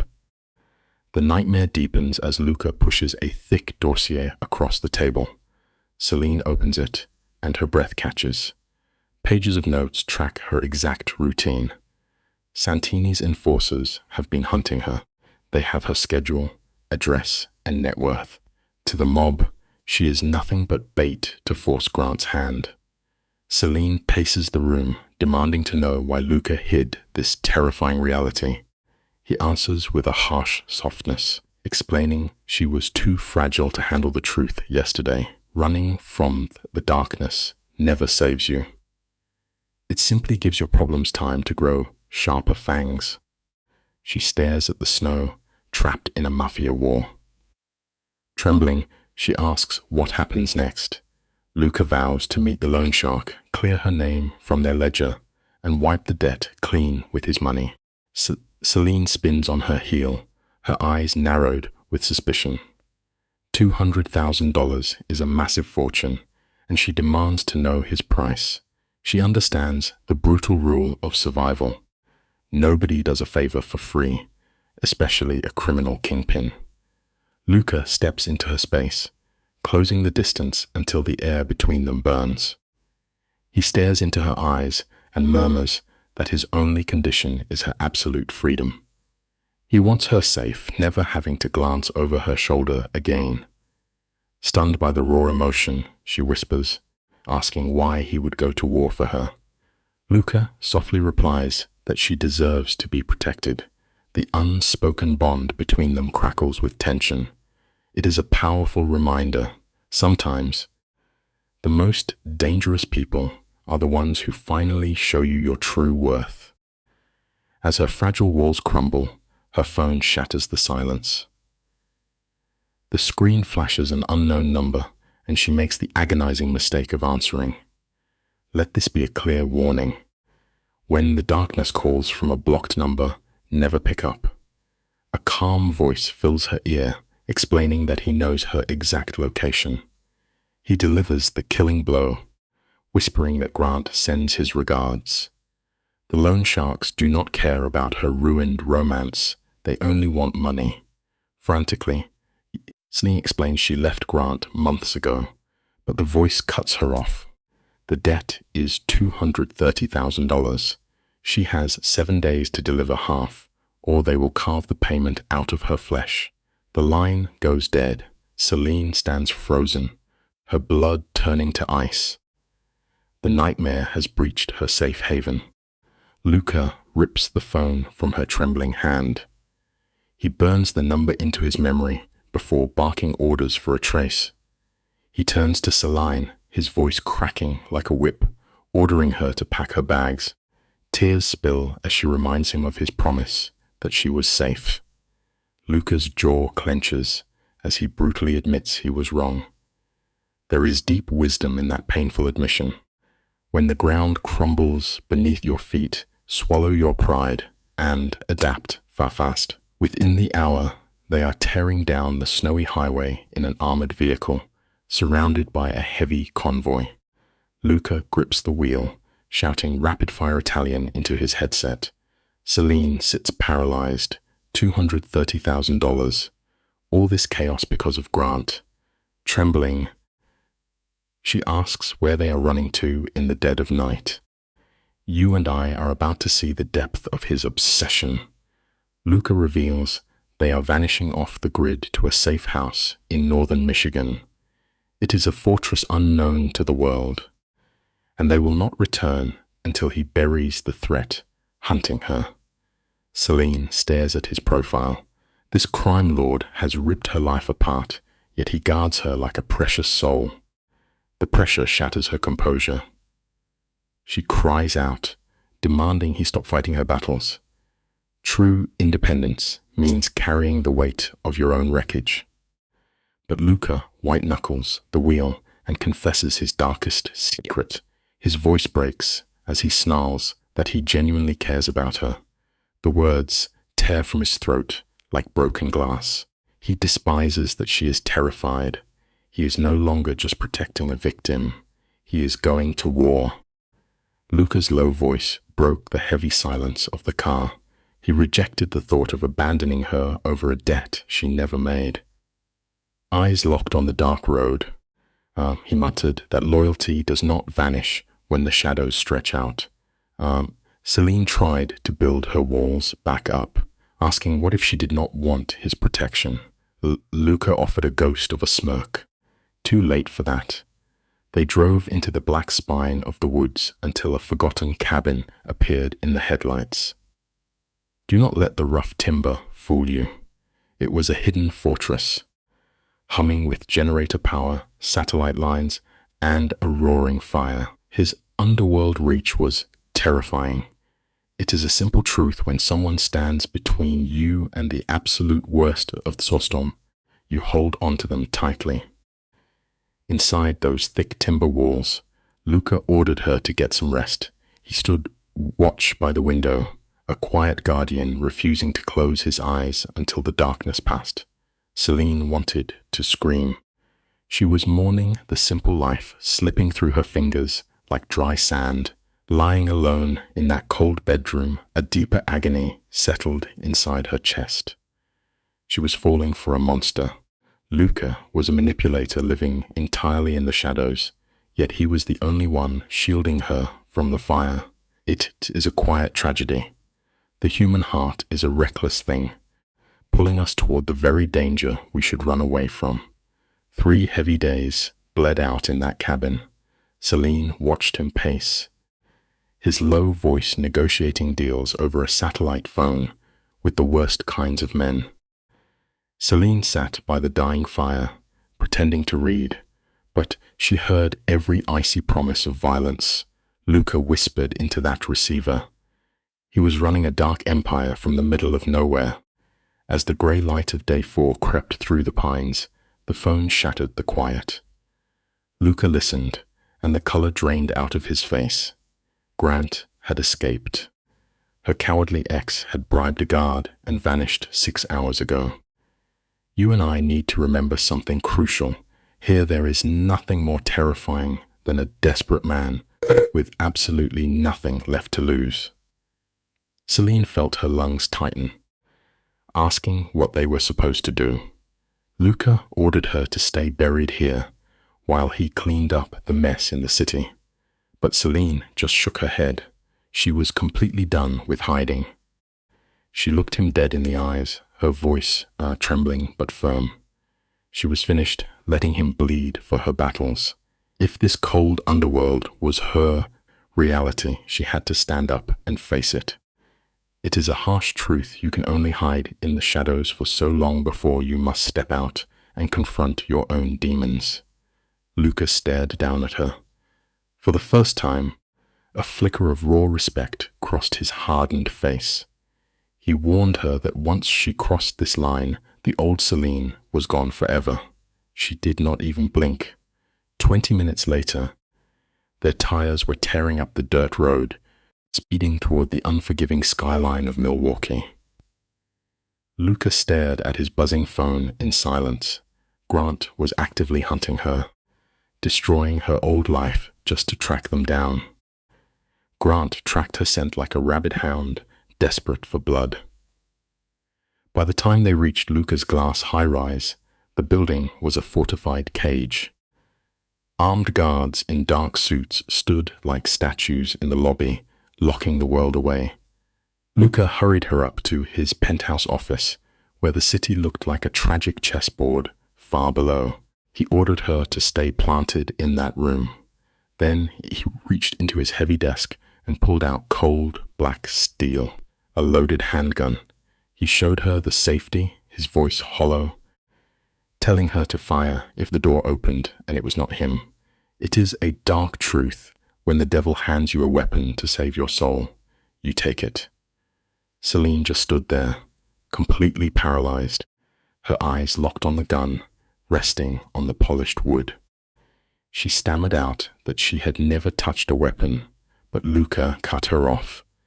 His dark eyes were devoid of mercy. If Grant broke through those doors, there would be no time for hesitation. Survival is an ugly, agonizing thing. It teaches a brutal lesson. You must become exactly what you have to be when the fire burns everything else down. He walked out, leaving Celine alone in the echoing silence. She sank into the leather chair, weeping for the boring life she used to have. The quiet felt suffocating. Suddenly, her phone lit up. A text from Luca. Grant was in the building. Seconds later, another message. His men had him. Celine barely had time to breathe before heavy, deliberate footsteps echoed in the hallway, right outside her door. The heavy oak door swung open, and the shadow of the dawn filled the frame. Behind Luca, 2 guards dragged Grant into the room. Celine felt her stomach turn. The man who broke her heart looked hollow and pathetic, his clothes completely ruined. Yet, against all odds, Grant twisted his mouth into that familiar, toxic smile. He looked right at her and whispered, Hi, baby. Here is a clear warning. Never let a ghost from your past smile at you while they stand on the ashes of your life. Luca dismissed his men with a flick of his wrist. The door clicked shut. The silence was entirely suffocating. Grant started whining, playing the broken victim. Luca's voice was a dead calm as he told him his time was up. Grant just began to laugh, asking Celine if this mobster was her holy savior. This is where the earth completely shifts beneath Celine's feet. Grant locked his desperate eyes on her and tore away the veil. He spat out the truth. Luca was not a businessman playing rough. He owned the bones of this city. The judges, the police, the entire dark machine belonged to him. Celine tried to hold her ground, swearing she had survived Grant's madness before, but Grant was not finished twisting the knife. He pointed a trembling finger at Luca and dropped the killing blow. Luca was never her protector. He was her puppet master. Those immaculate contracts, that secure job, she had been laundering dirty syndicate money for weeks. It is a tragic lesson when a miracle falls into your lap and looks entirely too flawless. You are usually the one paying the invisible price. Those words struck her chest like a physical blow. The edges of the massive room began to blur. Celine turned her pleading eyes to Luca, begging him with every fractured piece of her soul to call Grant a liar. But Luca just stood there like a stone statue. He did not say a word. You and I both know that silence is the most agonizing confession a man can give. Grant choked on his sick laughter, relishing her pain. He spelled it out, detailing every signature and bank transfer she thought was legitimate. She was just a blind mule carrying the sins of a mafia boss. The air vanished from Celine's lungs. She held her hand up, her voice trembling as she commanded Luca not to take another step, not to even look at her. The weight of that betrayal was tearing her heart completely in two. Something deep inside her simply shattered. Celine lunged for the heavy desk, her fingers wrapping around the cold steel of the handgun. She raised the barrel at the man she thought was her savior. Time stopped. Luca raised his hands slowly, his deep voice slipping into a smooth tone, begging her to drop the weapon. But her sorrow had turned to pure rage. She surrendered her life to him, and he turned her into a criminal. Here is a painful truth about life. The people who promise to save you are often the very ones quietly building your cage. The gun shook in her grip. Finally, the tragic truth spilled from his lips. He needed someone invisible, a soul so clean the law would never look twice. She was just a mark. Those cold words broke her entirely. She was just a disposable piece on his chessboard. But then the armor around Luca's soul began to crack. His mask crumbled, and he confessed that amidst all his sins, she was the only piece of truth he had left. It is the irony of control. No matter how carefully you rig the game, genuine emotion will always be your downfall. Celine stared at him with empty eyes, whispering that he was a liar. Before he could answer, Grant saw his pathetic opening. He lunged forward, his hands wrapping viciously around Celine's wrist. He twisted her arm with sickening force. A deafening blast echoed through the high-rise. Celine looked her breath catching as deep crimson rapidly stained the pale carpet. Luca dropped slowly to his knees. The broken ex had just shot the king. Celine was trapped in a waking nightmare. Every beautiful lie she believed was violently bleeding out onto the floor. The dark crimson spread relentlessly, soaking into the fine rug. Grant stood paralyzed, staring at the smoking barrel in his hand as if the weapon had materialized from thin air. He had no idea what hell he had unleashed. A few feet away, Luca was losing his color rapidly. He pressed his heavy hand against the wound, but blood slipped mercilessly through his fingers. There is a strange truth in moments like this. The most terrifying thing in a room full of chaos is the one man who refuses to panic. The mobster did not scream. He stayed on his knees, his dark eyes locked onto Grant, ordering him to drop the weapon with chilling composure. We are watching Grant's psychological foundation collapse. He stumbles away from the blood pooling on the floor, stammering that the gunshot was a mere accident. It is the pathetic logic of a coward trying to rewrite history. Luca, the untouchable crime boss, is drenched in cold sweat, his breath catching in his chest. Yet, he warns that if he dies on this carpet, his men will erase Grant from the earth. Celine sits paralyzed in the nightmare. Cornered, Grant aims his trembling weapon at Celine herself, sobbing that their domestic life was flawless before the syndicate interfered. But here is a simple truth. We must all face nostalgia is often just a beautifully dressed lie. Celine looks through her tears and shatters his illusion entirely. They were never, ever happy. You and I know that keeping toxic secrets only builds a fragile house of cards. Celine unleashes years of buried agony, her voice cracking as she exposes the cycle of violence and every quiet bruise Grant ever gave her. Grant grips the weapon until his knuckles turn white, spitting venom about how he provided a flawless existence. But the most crushing blow comes from the dying man. Luca confesses that he used Celine because her spotless background made her the perfect shield for his criminal empire. The betrayal completely hollows her out. Still, Luca insists she deserves reality over comfort. We eventually learn this the hard way in our own lives. The truth rarely brings immediate peace. More often than not, it just leaves a permanent, aching scar that we must learn to carry. The crime boss is fading fast, his blood pooling into the hardwood, but he refuses to let the silence win. Luca forces the words out, confessing that watching Celine wither under toxic control was a tragedy he could not ignore. The financial scheme was merely an excuse to pull her into his shadow. Before the weight of that confession can settle, Grant snaps. He yanks the trigger. A deafening crack echoes as plaster rains down, the wild bullet missing Luca by inches. Grant howls in unrestrained madness. Suddenly, the massive oak doors violently burst inward. Tactical guards flood the space, screaming sharp commands. Let this be a simple reminder to us all. When you push a desperate man into a dark corner, he will always show you the terrifying monster hiding underneath. Luca attempts to drag his broken frame upward, but his body betrays him. Gripping the desk, he stares Grant down with the frozen, drawn eyes of a predator. He offers one final ultimatum: drop the weapon or die. But a fractured mind chooses the darkest path. Grant yanks Celine backward, jamming the freezing steel barrel directly against her temple.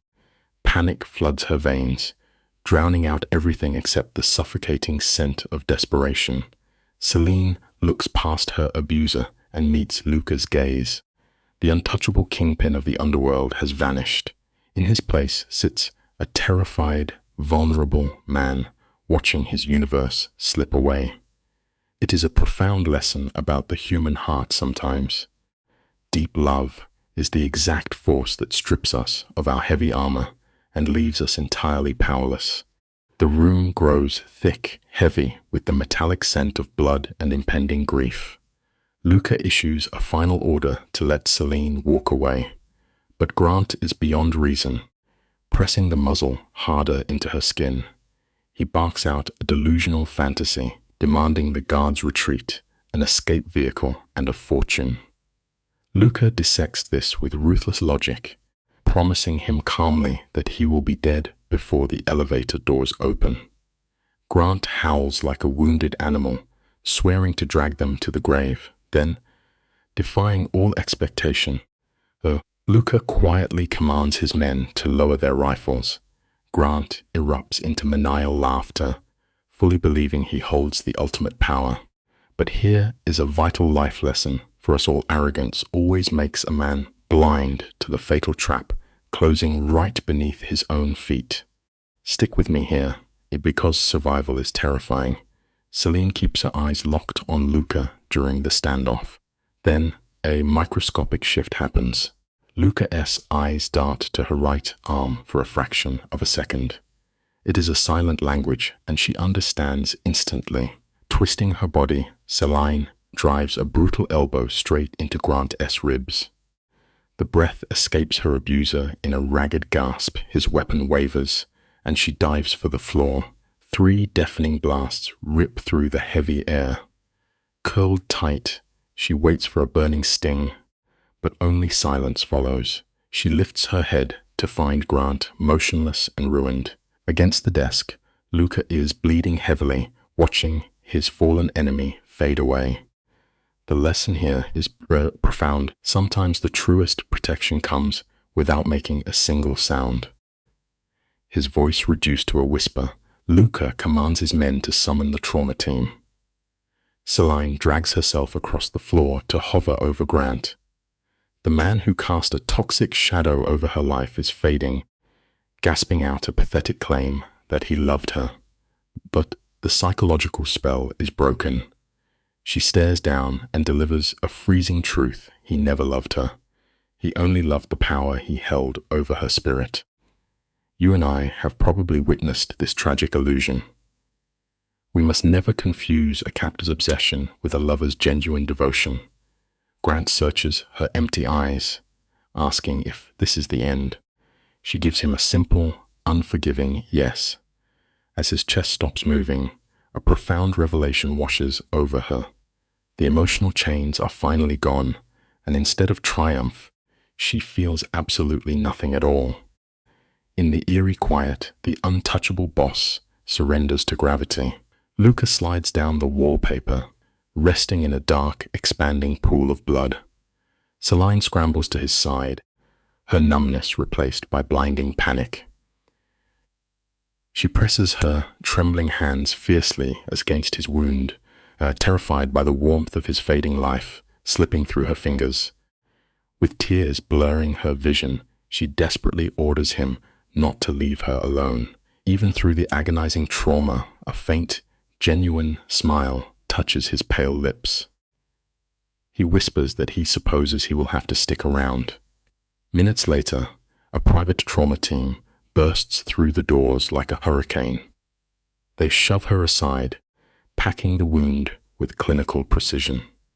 Shouting that the lead is still lodged inside, they prepare to move his fading body. The lesson here is unforgiving time waits for absolutely no one when death is finally knocking. The aftermath is a blur of desperate shouts.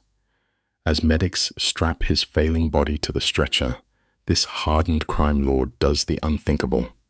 Defying his own nature, Luca forces his bloody hand outward, reaching for Celine. With his final ounce of strength, he whispers that she is finally free to run from this cursed life. But Celine grips his hand tightly, promising she is not going anywhere. Listen closely to this midnight truth. When the illusions shatter and your world burns down, the few souls who stay by your side are the only ones truly worth bleeding for. They rush him away to a secretive clinic meant only for the underworld elite, where questions are never asked. Hours drag by like lifetimes in that sterile waiting room, leaving her entirely isolated. She sits in the agonizing silence, staring at the dried, tragic crimson caked beneath her own fingernails. Sitting alone under the harsh fluorescent glare, Celine looks like a walking ghost story. A fractured, hysterical laugh bubbles up in her throat as the absurdity of her reality sets in. Who could she possibly call? Her toxic abuser is lying dead on the floor, and the dangerous criminal mastermind she is irreversibly drawn to is fighting for his life on a surgical table. The psychological isolation is suffocating. Then a quiet nurse approaches, breaking the endless hours of dread. Celine's heart stops in her chest. Against all odds, the bullet miraculously missed his major organs, and Luca is stable. The invisible weight crushing her ribs suddenly lifts, leaving her breathless. Let me tell you something vital tonight. Sometimes the most agonizing trial we ever face is simply sitting still in the hollow aftermath, trusting the silence and waiting for the painful dust to settle. We drift into the dim quiet of the recovery room. Luca looks tragically pale against the white sheets, tethered to a chorus of rhythmic monitors. Every mechanical beep is a stubborn declaration that the underworld king still breathes. Celine pulls a rigid chair to his side, taking his heavy hand while her exhausted mind replays their twisted romance. She traces her thoughts back to the moment this dangerous noticed her broken spirit and offered a glittering shield. She remembers the lavish penthouse and the intoxicating illusion of security. But the painful truth is that every tender memory was also a calculated move on his dark chessboard. Here is a harsh reality for the lonely hearts out there. You can never build a lasting shelter on a foundation of beautiful lies, no matter how desperately you want the fantasy to be real. Celine is finally facing the music. In the heavy stillness, a terrifying epiphany strikes Celine. She does not just feel gratitude toward this shattered mobster. Against every ounce of logic, she is deeply, irreversibly in love with the man who used her as a pawn. But before that tragic realization can fully bloom, the doors swings open. Enter Margaret, Luca's ruthless syndicate attorney, wearing an expression made of pure ice. Without missing a beat, the lawyer unloads a devastating reality check. She clinically lists the dead ex, the dirty money, and the glaring paper trail pointing directly at Celine. The federal government could bury her under a mountain of racketeering charges. The lesson here is unforgiving. Always understand the hidden cost of a savior's protection before you sign away your soul. Celine's legs buckle beneath her as the crushing weight of her shiny new prison closes in. Panic rips through Celine. She swears she knew nothing about the blood money, but Margaret cuts her off, playing blind. Blind does not save you from a federal prison sentence. Then, the attorney drops a truth that steals the air from the room. She can make the evidence vanish. Why? Before the doctors put Luca under the knife, his final order was to build a wall around Celine. The ruthless boss is willing to burn his empire to the ground just to keep her out of a cage. You and I should take note of this quiet reality. True devotion is not about grand gestures. It is the terrifying choice to throw away everything you own to keep another person safe. Shaking, Celine asks what her next move is, but Margaret simply tells her to step aside and let the professionals work. Before leaving, Margaret drops one last heavy stone. The police have processed the body, but the crime family has already worked its magic. The bloody shootout is scrubbed from the record, repackaged neatly as a tragic suicide. Nausea hits Celine hard. The lie is monstrous, erasing the brutal reality she barely survived. Margaret only offers a cold smirk, welcoming her to a world where truth is just clay waiting to be molded. Here is a bitter life lesson we all eventually learn. The story is never written by the righteous. It is scripted entirely by whoever holds the most power. As the lawyer slips away, Celine is left alone with her guilt. 3 hours pass in dead silence. Then a low groan echoes from the sheets. Luca is finally awake. Luca lies flat on the bed, eyes locked on the ceiling. His jaw is tight as the fresh bullet wound burns his side. Celine whispers his name. He shifts his gaze, clearly stunned. She has not run away. She tells him quietly that she keeps her promises. He forces out a heavy breath, asking if Grant is dead. When she nods, his response is a cold good. She asks about the fake suicide story, but he gives her the brutal math of the underworld. The truth means a metal cage, and he will always choose the lie. Celine stares at the city lights, feeling her innocence wash away. There is a hard truth we all face. The line between victim and villain is often just survival, but we still have to pay for the choices we make. She turns back to him, her eyes burning. You used me. You lied to me. The tension in the room is thick enough to cut. Celine stands over his bed, knuckles white, letting her anger spill. She tells him his games twisted her into someone she hardly recognizes. Luca does not blink. He says he would rather have her breathing and tainted than pure and buried. But then her armor cracks. Her voice shakes as she admits she should leave him to rot.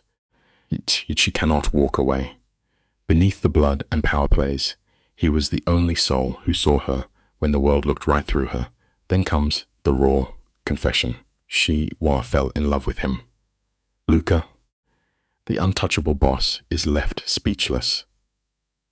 It is a heavy reminder for all of us. Sometimes the people who drag you into the deepest shadows are the only ones who actually recognize your true worth. Luca never takes a hit without firing back. He matches her confession, his voice heavy, with something raw.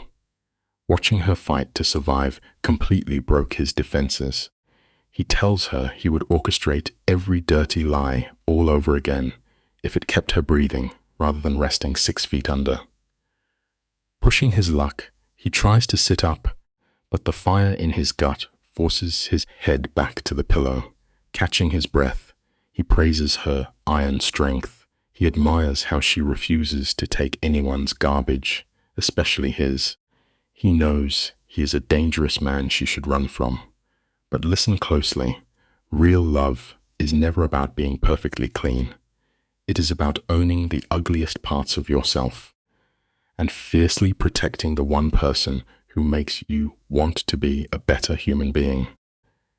A king of the underworld, stripped of his power, quietly begs her to stay. Not out of obligation, but because she chooses to be there. Celine stares at the man who shattered her reality, yet somehow kept her breathing through the ashes. Every instinct tells her to run from Chicago, to escape a city where bullets speak. Instead, she leans forward. She presses her lips to his, careful of his bandages. Pulling back, Luca manages a tired smirk, asking if that seals the deal. Celine meets his eyes with pure ice, whispering a quiet maybe. She reminds him she is still furious. It teaches us a simple truth. Sometimes you have to set your blinding anger on the shelf for just 1 minute to hear what your heart is asking for, even when your life is an absolute mess. Celine refuses to let romance erase his sins. She makes it clear the nightmare is far from forgiven. Her terms are ironclad. One single lie, and she vanishes like a ghost. Luca looks her in the eye and swears she will only get the raw truth now. She wants to trust him, praying this is not a performance, but keeps her walls high. 4 days later, the stubborn boss forces his way out of the hospital, ignoring doctors. His crew stashes him in a penthouse, mostly because his old office is still painted in his blood. Celine begs him to rest, but he is already back on the phone, running the streets. It points to a harsh reality we all face. Building real, unbreakable trust demands serious time and consistent actions. Pretty promises, whispered in the dark, will never be enough. Frustration boils over. Celine snaps, reminding him that staying alive should be his only job. Luca waves a hand, treating a fatal bullet wound like a paper cut. She hits him with a cold glare, forcing the stubborn man to sink onto the couch. She turns to pour water, but when she looks back, he is already glued to his phone. He is commanding his empire while wincing in pain. She orders him to drop that advice. There is an edge in her voice so sharp that the crime lord actually freezes. He sets it aside, asking what is wrong. Unblinking, she demands to know their next move. He tries to brush it off, suggesting they just rest, but she refuses to let him hide. Here is a vital lesson for us all. You can never step into a better future if you keep running from heavy and uncomfortable conversations. She stands her ground, surviving is no longer enough. She demands to know exactly what this tangled mess between them is. Luca falls silent. He stares before turning the heavy question back on her. What does she want it to be? When she confesses she is utterly lost, his rough voice softens. He suggests they just breathe.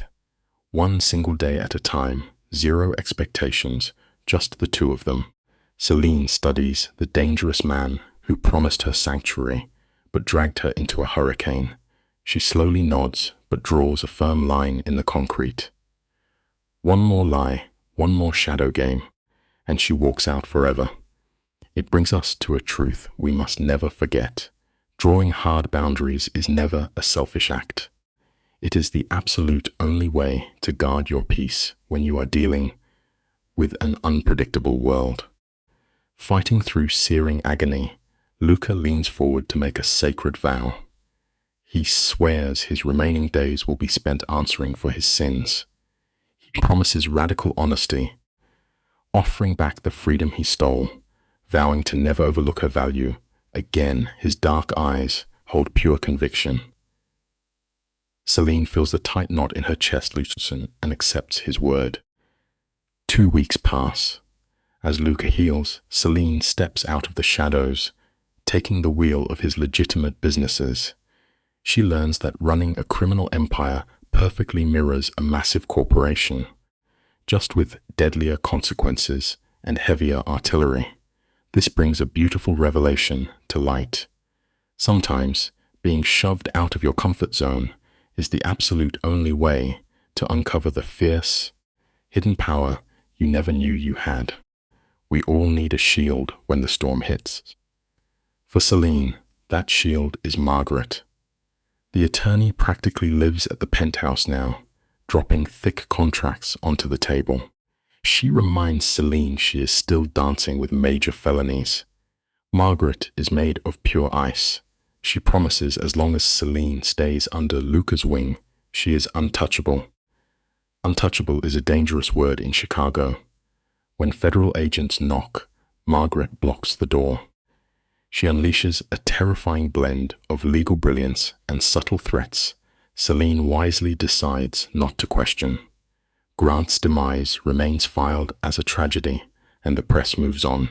There is a deeply practical lesson woven into this chaos. No matter how tough you think you are, having brilliant people defend your blind spots is the only way you survive. You and I know peace is just the deep breath before the plunge. For 1 minute, their world felt almost normal. Then, at 3 a.m, a phone shatters the dark. Celine wakes to find Luca on the edge of the bed, shoulders tight. He murmurs into the receiver, asks for a body count, and hangs up. Santini's men just burned a warehouse to ash. 3 lives gone over a refused debt. Here, bruised egos are paid in fire. Luca forces his shirt on, teeth grinding as his fresh stitches stretch. He declares he has to fix this. Celine is on her feet, instantly demanding to go. He shuts her down, ordering her to stay locked in the penthouse. But here is the fatal lesson they keep ignoring. You can never build a true safe haven while you choose to live inside a burning house. This is the moment the old Celine is finally erased. Looking Luca dead in the eye, she declares he no longer holds the pen to her fate. He pushes back, voice rough with sudden panic, swearing if her blood spilled in this syndicate war, the guilt would ruin him. He storms out, Celine in a suffocating quiet. Her heart hammers, choking on a bitter mix of terror and rage. But instead of shrinking away, she reaches for the heavy steel he gave her. The cold metal grounds her as she steps out. She drives to the decaying warehouse district, walking the final desolate blocks while thick black smoke bleeds into the dawn sky. It teaches us a hard but necessary truth in life. Sometimes you must walk willingly into the roaring flames just to prove that you belong to the fire. Black smokes swallows the fragile dawn. Sirens scream, but Lucas' men form a barricade, keeping the law away. Celine finds him near the heat, the violent orange glow of his burning empire reflecting in his hollow eyes. She steps to his side. He does not turn, growling that he ordered her to stay safe. She shoots back that her days of being handled like fragile glass are over. He warns her of an early grave, but she meets his gaze, reminding him his own blood runs just as red. When he asks why she followed him into hell, she offers the raw truth. He dragged her into the shadows and she refuses to hide. It leaves us with a profound life lesson. You can never truly love someone if you refuse to stand beside them on their darkest battlefield. You and I need to pause here, because this is where the earth shifts. Luca stands in the silence, asking if she truly grasps the weight of crossing this line. There is no coming back. Celine does not blink. She tells him her old life bled out the second she made that call from the stairwell. Luca reads the invisible scars on her soul and finally nods. She is in, but under his rules. Turning to the roaring flames, he outlines the calculated nightmare plan for Santini, the man who practically raised him, the father figure he must now destroy. They will strip away his wealth, his respect, and his syndicate brick by agonizing brick. It reveals a quiet, tragic truth about vengeance. The raging fires we ignite to burn our enemies are often the very same ones that end up scorching our own souls. If the old man chooses the grave, Luca murmurs, they will gladly dig it for him. Right on cue, the burning warehouse collapses in a shattering roar, sending a storm of embers into the sky. Standing in the heat, Celine watches the final bridge to her past turn to ash. She is no longer a victim surviving the night. She has hardened into something sharp and deadly. As the pale sun bleeds over the skyline, a chilling smile breaks across her face. The panic is gone, replaced by a cold appetite for chaos. It teaches us a brutal but necessary fact of life. Fear only holds its grip on your throat until you reach up and claim your own true power.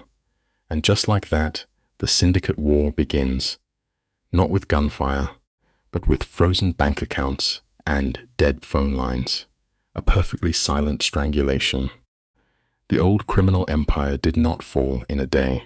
It bled out slowly, exactly as Luca promised. Celine sits quietly in the shadows of smoke-filled back rooms, absorbing the broken code spoken by men with ruined faces. She spends her nights tracing dirty cash through blood-stained ledgers, signing documents that bind her to the underworld forever. She stopped trying to scrub the guilt from her hands long ago. This proves a simple, universal truth. We always have to sleep in the beds we make, no matter how cold the sheets might feel. 3 tense weeks fade into the dark. Then, Luca finally isolates Santini's beating heart, a massive supply hub on the south side.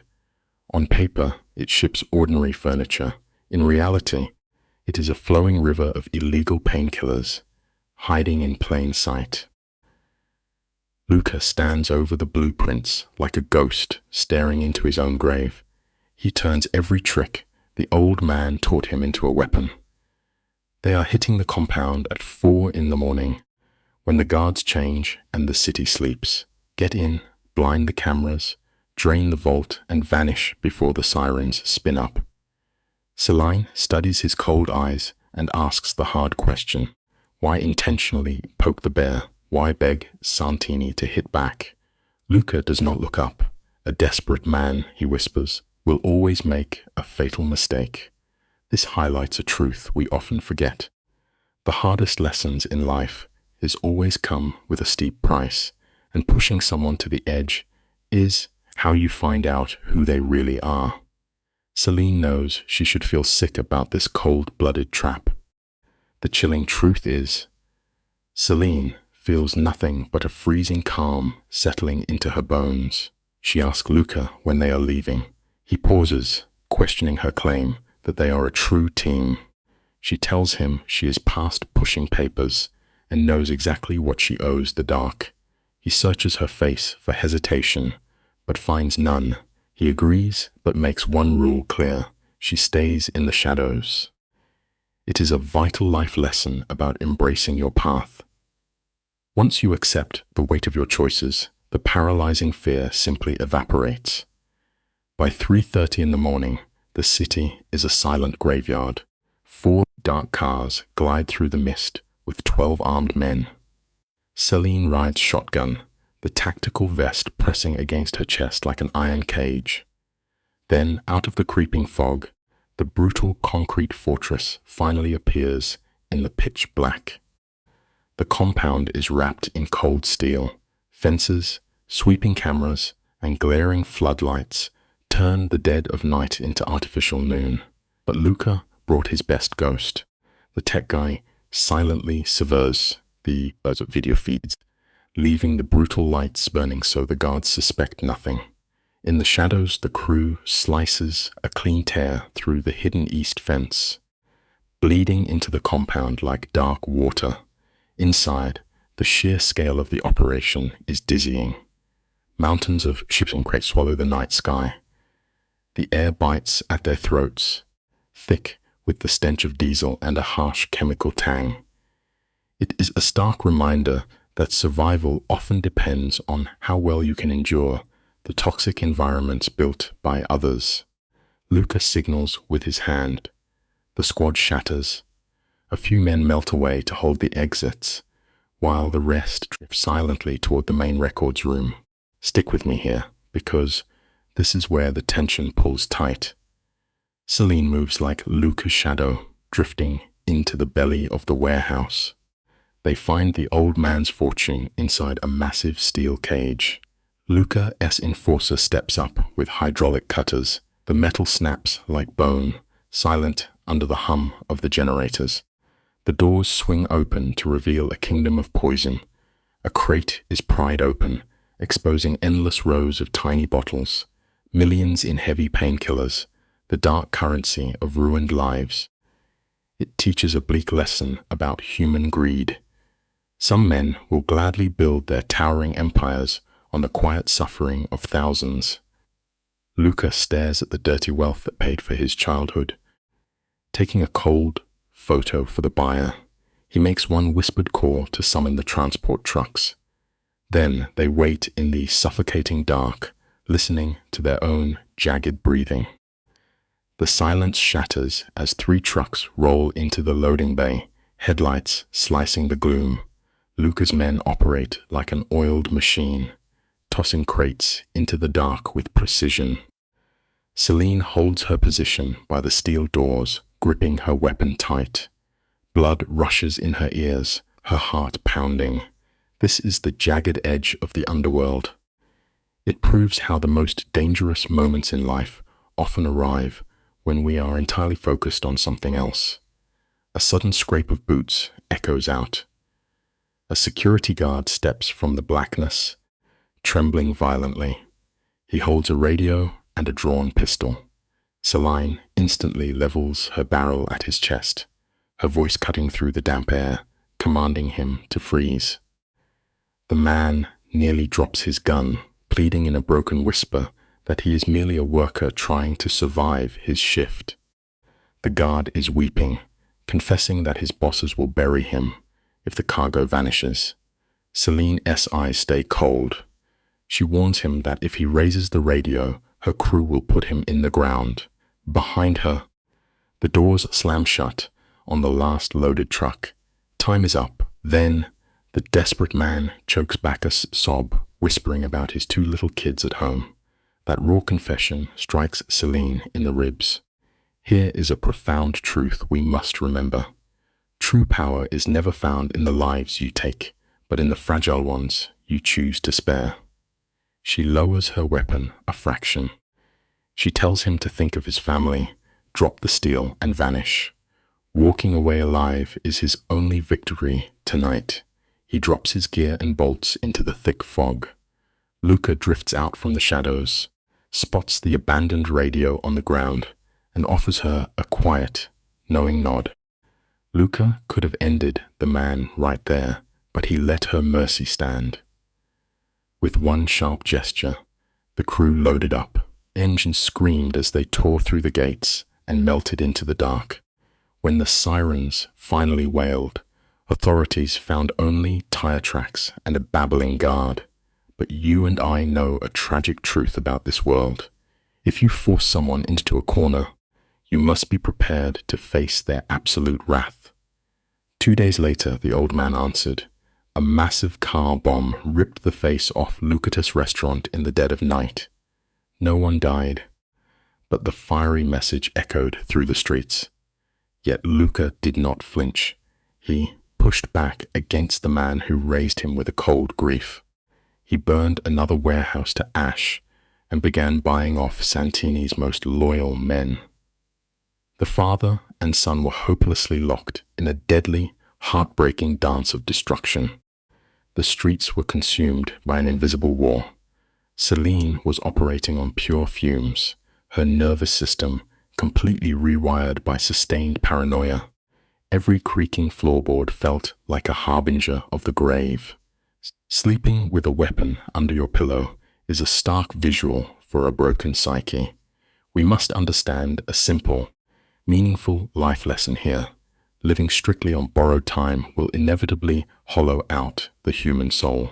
The final illusion of safety snapped on a quiet Tuesday. When Luca answered his disposable phone, the blood drained from his face. The Mafia patriarch who had forged him into a weapon had finally located their fragile sanctuary. Luca barked a single, sharp command to pack only the absolute essentials. 10 frantic minutes later, they tore out of the driveway, abandoning their peace forever. Luca strangled the steering wheel, his knuckles bone white as he navigated the highway like a man running from his own ghost. He spoke of a quiet cabin up north, but the hollow vibration in his voice revealed his terror. Here is the coldest truth of the syndicate lifestyle. There is absolutely no safe harbor when the father figure who molded you decides your time is up.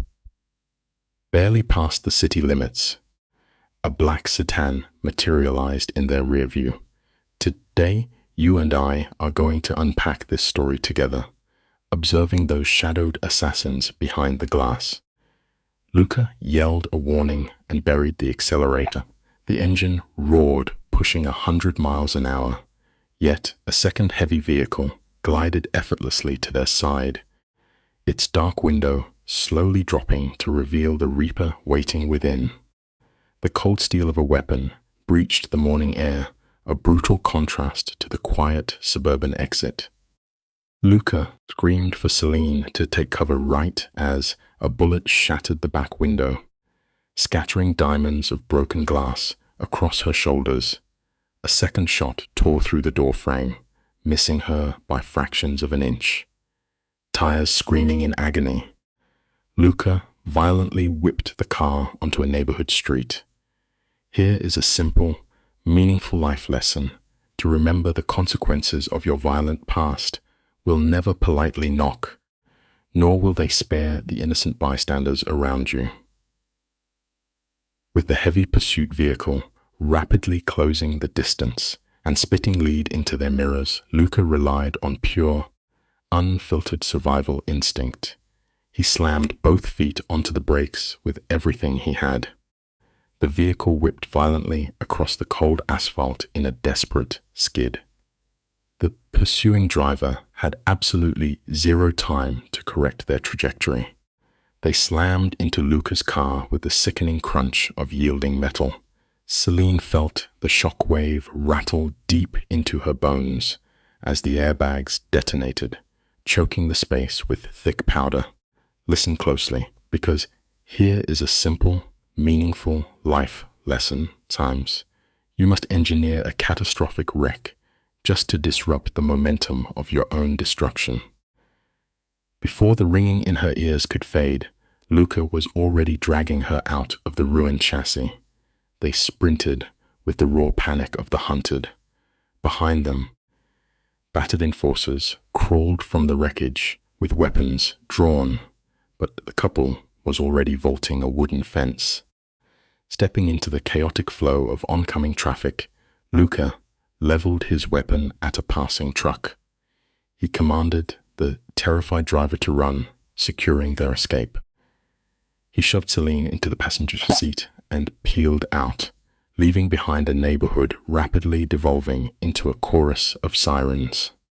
They drove for 20 agonizing minutes before hiding the stolen vehicle in an overgrown lot. The sudden lack of noise was deafening. There is a profound truth about the chemical rush of adrenaline. It acts as a beautiful, narcotic liar, and when it evaporates, the body pays a devastating tax. Celine trembled violently, blood mapping the contours of her pale face.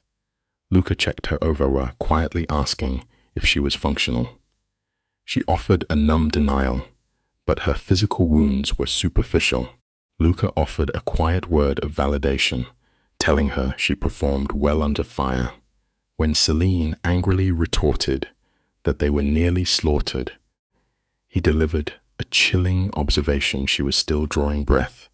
There is a simple, meaningful life lesson buried in his toxic stoicism.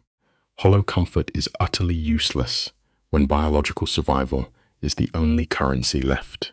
Sitting in that dark cabin, coated in dried blood, Celine experienced a horrifying psychological shift. She realized she was actively adapting to this chaotic cycle of violence. Soon the syndicate's rogue faction arrived to extract them. They descended into a subterranean concrete bunker where loyalists scrambled to prepare for war, and standing at the epicenter of this command center was Margaret. Radiating authority, Margaret bypassed any pleasantries, delivering a brutal assessment of their political landscape. Santini was actively framing Luca as a traitor, weaponizing corrupt city officials and federal investigators against them. When Luca asked if she could contain the damage, Margaret offered a grim refusal. Santini's bruised ego demanded public retribution, even if it meant destroying his own empire. Take note of this simple, meaningful life lesson. A patriarch who feels his authority slipping will eagerly burn his own house down just to punish his disobedient children.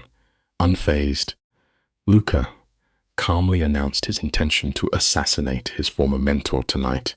Margaret stared in disbelief, labeling it pure suicide. But Celine, her eyes completely deadened by the day's trauma, simply agreed. Exhaling a heavy sigh of defeat, Margaret agreed to digitally scrub their existence, buying them a brief window of invisibility. However, her condition was absolute. If this surgical strike failed, they would be branded as hunted ghosts for the remainder of their short lives.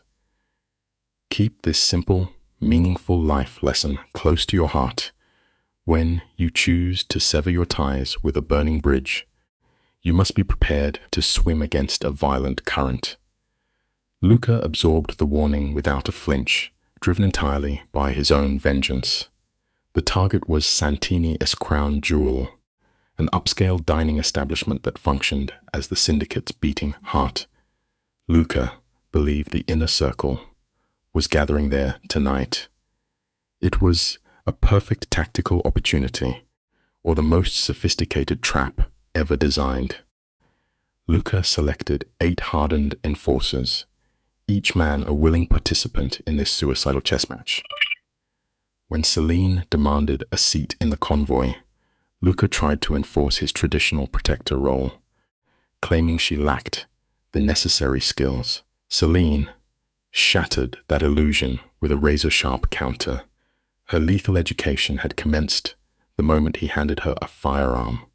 Consider this simple, meaningful life lesson. You cannot force an individual to fight for their survival and then expect them to remain a passive bystander.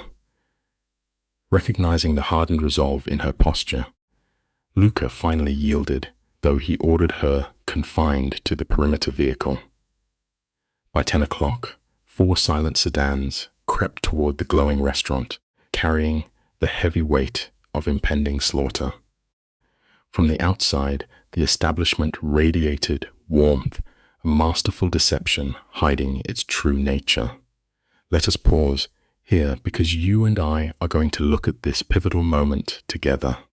Celine sat rigidly in the getaway vehicle, watching through binoculars as Luca's team violently breached the doors. Brief, chaotic flashes of gunfire illuminated the frosted glass. Then, the entire narrative violently shifted. The second floor was completely vaporized in a catastrophic, roaring explosion.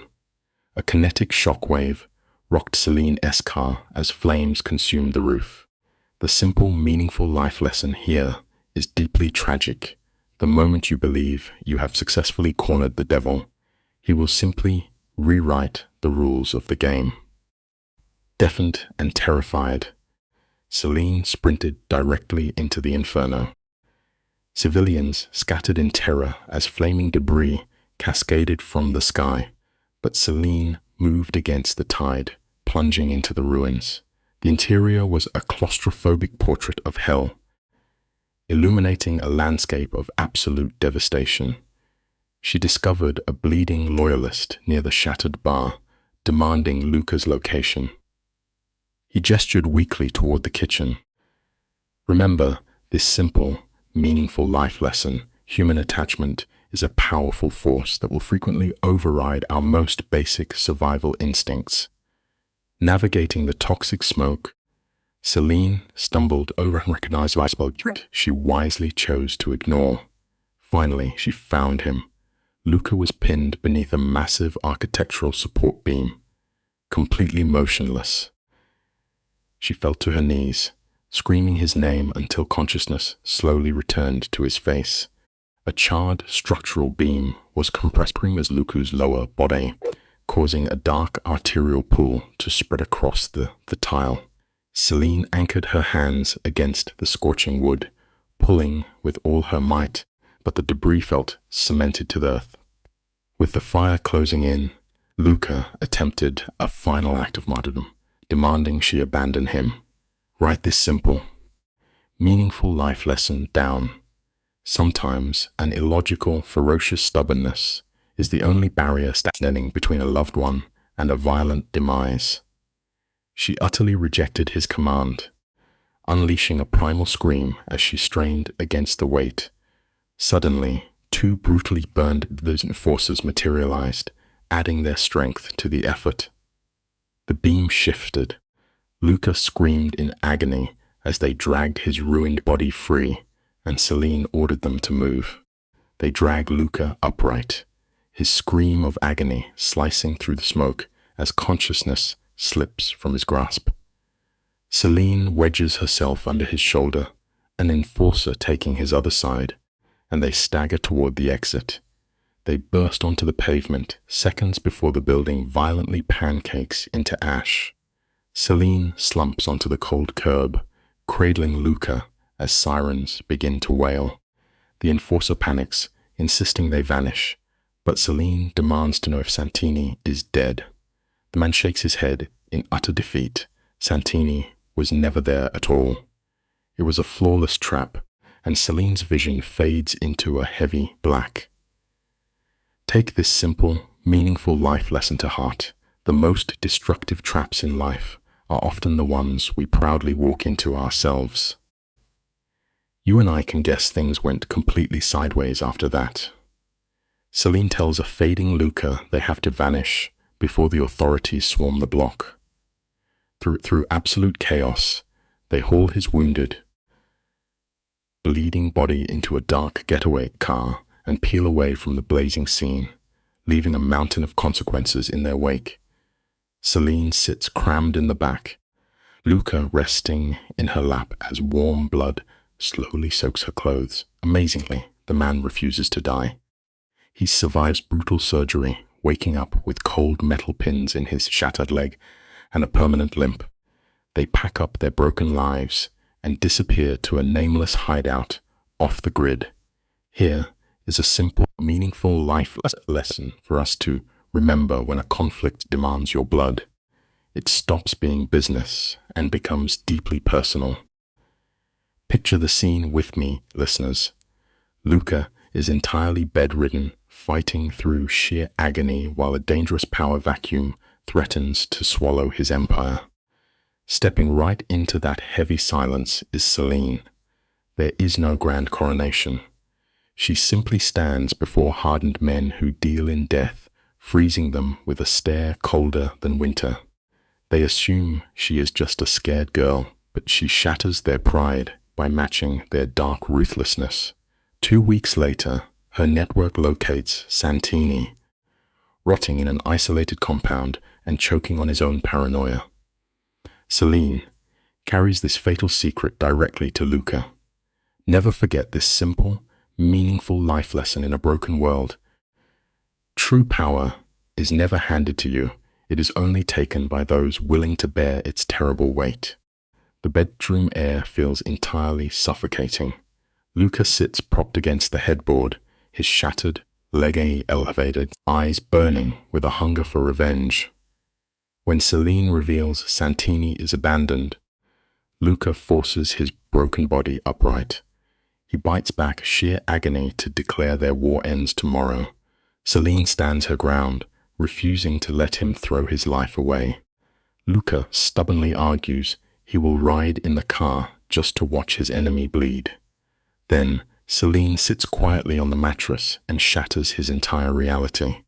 She asks for his top enforcers so she can execute Santini herself. Luca stares at her, terrified, insisting she lacks the cold darkness to pull the trigger. Consider this simple, meaningful life lesson. We often blind ourselves to the terrifying evolution of the people we care about the most. You and I must pause to witness the heavy tragedy of this moment. Luca begs her to walk away, reminding her he was born into this criminal underworld, while she was dragged into the nightmare. Celine does not waver. Looking into his exhausted eyes, she states she is making the ultimate choice. She is choosing to protect their fragile empire, and above all, she is choosing him. That raw devotion shatters his resistance. With a clenched jaw, Luca surrenders his 2 lethal enforcers, begging her to return alive. Hours later, cold dawn washes over Santini's rural farmhouse. Celine steps from a dark vehicle in heavy armor, gripping a weapon that feels frighteningly natural. Keep this simple, meaningful life lesson in mind. Love is a heavy anchor, and sometimes it pulls you directly into the darkest abyss. The former king is reduced to 4 exhausted guards shivering in the cold. It is an agonizing fall from grace. Miles away, Luca's men blind the security grid, drowning the property in silence. Celine and her team breach the perimeter, moving through the grass like phantoms. The outside guards are subdued in seconds, dragged into the shadows without a sound. The front door splinters open, and the squad floods the interior. The house is a pathetic mausoleum of broken pride. Expensive furniture is buried under filthy dishes, reeking of cheap smoke and terror. The lower floor is entirely empty. Celine grips her weapon, her heart hammering, and begins the dark march up the stairs. Take away this simple, meaningful life lesson: true ruin always begins in the mind long before it breaks the physical body. The bedroom door splinters inward, revealing the architect of so much misery. Santini slumps by the window, watching the sun bleed over the horizon. The pistol in his lap looks like a heavy anchor. He stares at Celine with hollow eyes, rasping that she took her time. Ordered to drop the weapon, he lets out a broken laugh. He spent his life building an empire, only to watch her tear it down over an unpaid debt. He sneers, calling the dead man collateral, spitting that the weak always pay the toll. With a trembling grip, the old boss raises his barrel to fire. In that split second, the terrified girl vanishes forever. Celine pulls her trigger 3 times, shattering the dawn. Remember this simple, meaningful life lesson. When you strip away everything a person loves, you leave them with nothing left to fear. The old king hits the floor with a heavy thud. His weapon clatters away. He lays there, chest heaving, as life drains from his lungs. Choking on his final breaths, he whispers he never believed she had the darkness inside her. Celine stands over his fading body, her face carved from ice, softly admitting she did not think so either. Santini offers one last gruesome smile, welcoming her to the underworld. Before his eyes go dark, a deafening silence fills the room. Celine stares at her hands, realizing the innocent woman she was is forever gone. The boundary is crossed. Marco grabs her shoulder, urging her to move. The strike team vanishes like smoke, leaving cleaners to scrub the farmhouse. Learn this simple, meaningful life lesson. Life often forces us to adapt, even if it means becoming the monster we once ran from. Let's look at this piece by piece, shall we? The woman who once flinched at shadows has cemented herself as an underworld queen. Inside the dark getaway car, the adrenaline drains away, leaving Celine utterly hollow. She stares out the glass, processing the chilling truth that she has become the nightmare she used to hide from. Back at the safe house, Luca waits on the porch, his injured leg elevated, his expression entirely unreadable. Celine climbs the wooden steps, collapses beside him in the damp air, and softly whispers that the deed is done. A crushing silence stretches between them until Luca gently asks what she feels. She stares into the dark trees and confesses she feels absolutely nothing. Grasp this simple, meaningful life lesson. Complete emptiness is often the heaviest burden a human soul can carry. The cold air settles around them as Luca lays his soul bare. Looking at her trembling hands, he offers an ultimate escape. He promises to forge a flawless new identity, complete with endless funds and a quiet life. She could vanish into peace, but she would never see him again. If she stays, she steps fully into the dark, reigning as an equal partner in a bloody empire. Celine bitterly whispers that he is trapping her, but Luca gently shakes his head. A cage is only a cage when the door is locked, he tells her. She gazes at the trees, crying that her innocent self is dead. Luca touches her arm, reminding her that what remains is a fierce survivor who refused to break. Hold on to this simple, meaningful life lesson. True strength is always born in the ashes of our former selves. Tears spill down Celine's face. She argues her hands are permanently stained by an underworld she can never wash away. Luca does not deny the violence, but his voice cuts through her panic. He reminds her that despite the blood, she is finally breathing, independent, and unbreakable. Her voice cracks as she confesses a terrifying truth. She stared a dying man in the eyes, ended his life, and felt zero remorse. Luca offers a sad, knowing smile. He whispers that her fear of that numbness proves her soul is intact. The real tragedy is when the coldness feels comfortable. They sit together as the sun breaks the horizon. Finally, the heavy tension snaps. With a steady, hardened gaze, Celine tells him she is not running away. Remember this simple, meaningful life lessons. Sometimes a terrifying jump into the dark is the only way to truly live. Let us unpack this moment together, because her logic hits at the core of survival.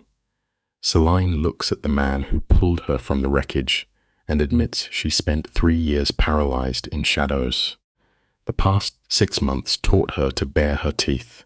She refuses to become an invisible ghost again, even if it means wearing a crown of thorns. Luca reaches out, his heavy hand wrapping around hers, swearing she will never regret this path. She whispers that tomorrow is a promise no one can keep. He simply replies, he will fight for it anyway. In that pale dawn, two damaged souls forge a kingdom from their trauma. It reminds us of a very hard truth. Unbreakable bonds are always forged in the fires of survival, never in the quiet ease of comfort. 6 months later, the visual transformation is breathtaking. The bitter winds whip around Celine as she stands tall, watching concrete rise into a massive sanctuary. This building will offer a fortress for those running from violent homes. The haunting irony of this scene, it is entirely funded by the laundered wealth of a criminal syndicate. They are taking the cold currency of blood and transforming it into genuine salvation. While the public views this place as a corporate shield, Celine poured her heart into every brick.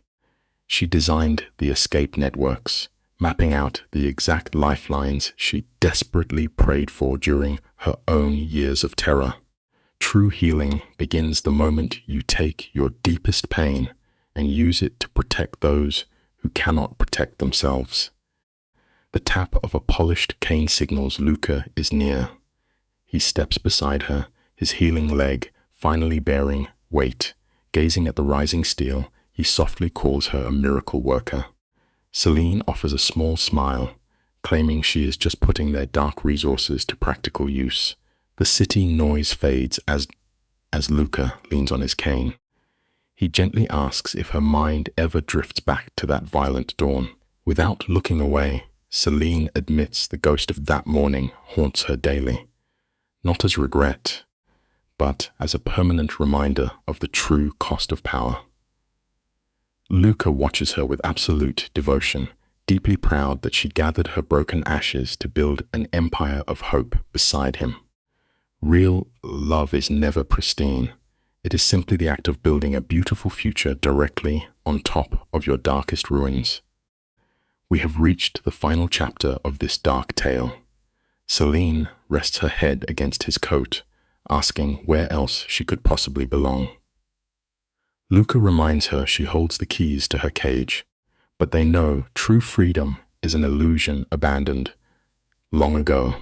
Her mind flashes back to the freezing apartment where she used to cover her bruises and pray to remain invisible. That shattered girl is a distant ghost, buried beneath layers of thick armor. When the sun sets, they retreat to a sprawling penthouse above the skyline. It is not a paranoid bunker. It is a breathing home. Celine has filled the space with warm light, transforming a killer's empty fortress into a sacred haven. It proves that sometimes you have to walk straight through absolute hell to finally find the place where you truly belong. Picture this scene with me. A quiet evening unfolds that looks beautifully ordinary. Celine moves softly through the kitchen, while Luca reviews contracts like any tired executive. But underneath that fragile domestic illusion lies a cold reality. A loaded weapon sits in the drawer, and armed men pace the hallways outside. Later, as city lights stretch out below their balcony, Luca hands her a sealed envelope. You and I might expect a romantic gesture, right? Instead, he gives her the deed to the Wisconsin estate, the very place she first learned he was a crime boss. She stands frozen, the paper trembling in her hands, unable to comprehend this dark gift. It shows us that true safety is never an accident. It is always a deliberate, heavy choice. His heavy gaze pins her down as he confesses the estate has been legally hers for 3 months. Celine stares at the document as if it were a weapon, her voice barely a whisper when she asks why. Luca's response carries the grim reality of a man marked for death.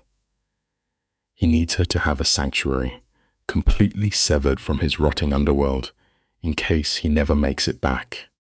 She clings to desperate hope, swearing he will never fall, but Luca understands his brutal reality. Hope is a comforting dream, but stark preparation is what actually keeps you breathing. We all need an exit strategy when the walls close in. Defeated, she asks the heaviest question of all. Does he ever regret this violent life? With a heavy sigh, he admits the collateral damage haunts his every waking moment. But beneath that remorse, his voice drops to a velvet murmur. He tells her he will never regret surviving, or the dark fate that brought her into his life. Celine tries to pull away, whispering that she is just shattered pieces. Luca refuses to let her hide. He reaches out, his lethal hands surprisingly gentle, and calls her a masterpiece in progress. It is a cheesy line, yet Celine lets out a broken laugh. It is exactly what her tired heart needs. She leans into him for a tender kiss, silently thanking this dangerous kingpin for giving her a real choice. As these wounded souls find a fleeting moment of peace, the oblivious city sleeps below, unaware of the shadow wars raging above them. Love does not erase our deepest scars. It simply gives us a reason to wear them proudly. This is the exact moment everything shifts inside Celine's soul. Stick with me here, because this is where the quiet victim fades away. She realizes that playing by society's fragile rules nearly cost her life. Now, she breathes deeply in the morally gray shadows, commanding the dark instead of running. 1 year later, we find them at the grand opening of the community center. Flashbulbs pop, politicians smile, and the press buys the illusion of corporate saints. But you and I know the truth about the dark money paving those floors. Standing beside her protector, Celine watches exhausted, terrified women walk through those doors. They carry the exact same haunted eyes she once had. It proves that sometimes embracing your own inner shadows is the only way to step into the light. Watching those fragile women, the weight of her purpose settles into Celine's bones. When the cameras pack up and the applause fades, she and Luca walk the silent halls. She asks if this place will actually save anyone. Luca does not blink. He says it cannot fail, because she used her own agony as the blueprint for every brick. Pausing under a skylight, Celine confesses her awe. She never imagined the toxic violence that nearly drowned them could be forged into a weapon for healing. Luca stares into her soul. That is what survivors do, he murmurs. They transform. When she asks if that is all she is to him, he pulls her in, promising she is so much more. It reminds us that our darkest pain can become our greatest power if we dare to use it. He tells her she took her tragic narrative by the throat, ripping up the script to write her own ending. He calls her extraordinary, his voice rough with emotion he rarely shows. In the center of this empire of dark money, they share a slow, cinematic kiss, and Celine's heart finds peace. 2 years drift by since the shadows claimed their enemies. Where do we find our Mafia Queen now? Sitting on a therapist's couch. She dodged this room for months, convinced carrying her pain alone was the ultimate proof of strength. She tried to fight the ghosts in her head by herself. It was Luca who gently broke through her stubborn walls. He showed her, and all of us, that true courage is never found in suffering in silence. Real bravery is simply letting someone help you carry the heavy weight. The Don looked her in the eyes and dropped a heavy truth. Refusing help is not bravery. It is just another place to hide. He taught her that the ugly process of healing is as hardcore as surviving a bullet. Celine puts in the work, uncovering how trauma rewired her brain. When the doctor asks about Luca, Celine offers an honest smile. Things are complicated, yet undeniably good.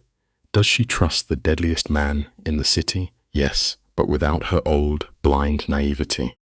The real shift happened when Luca stopped shielding her from the blood and treated her like an equal.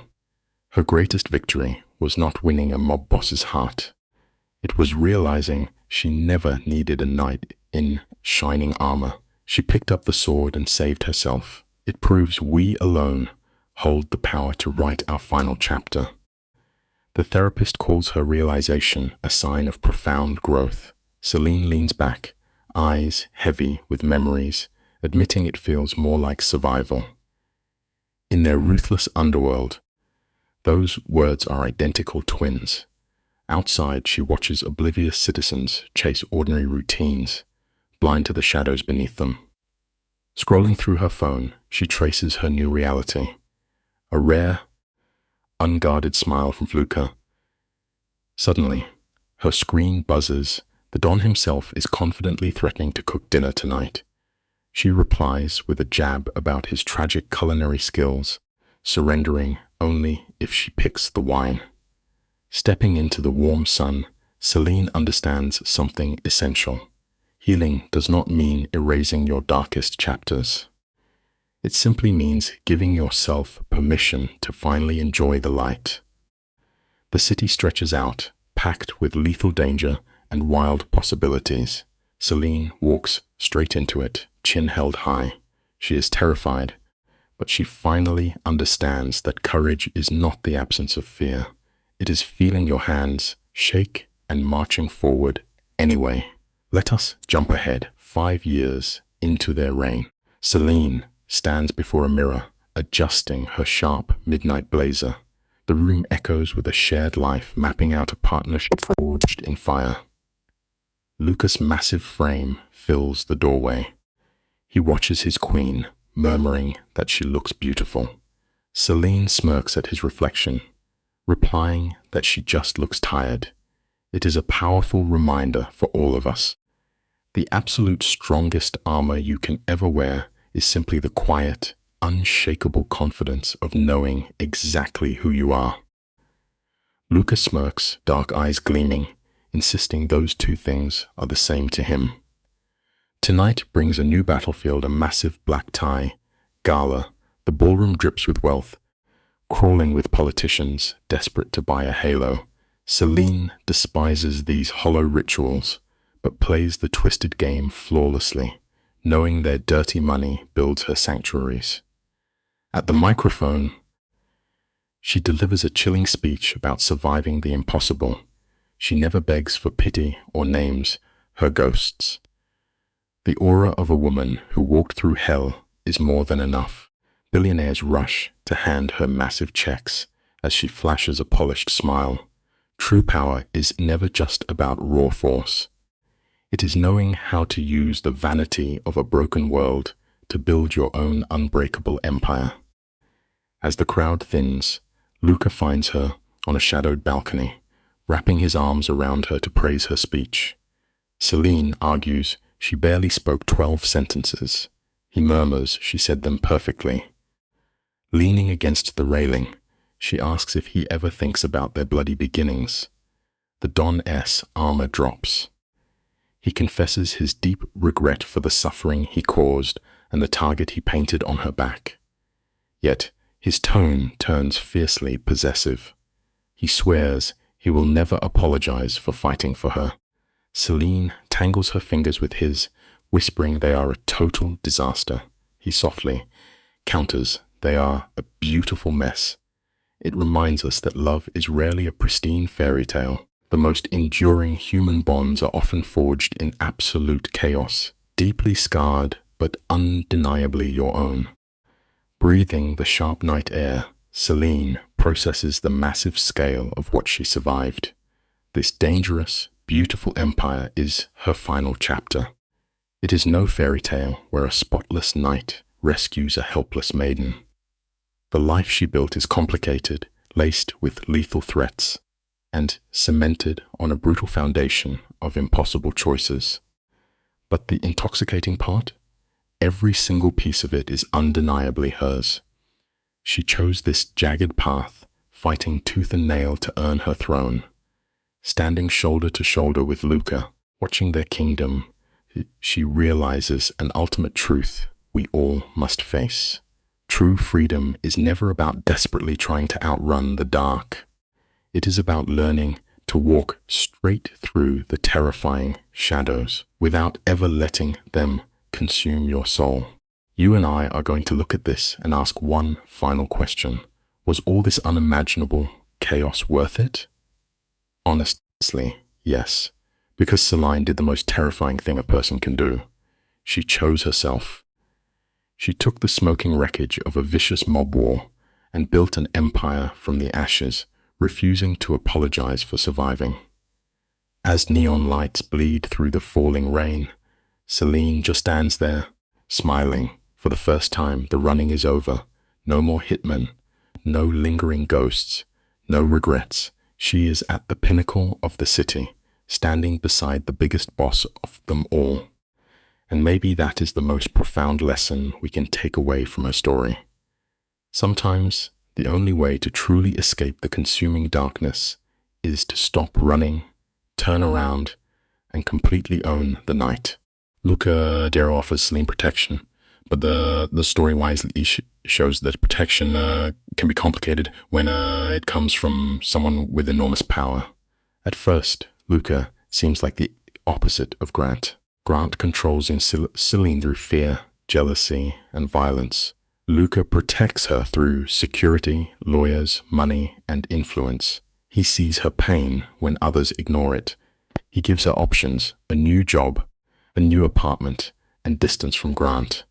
Yet the history continues. Celine begins to realize that Luca's protection also pulls her into his world. He owns judges, controls outcomes, threatens people, and solves problems through force.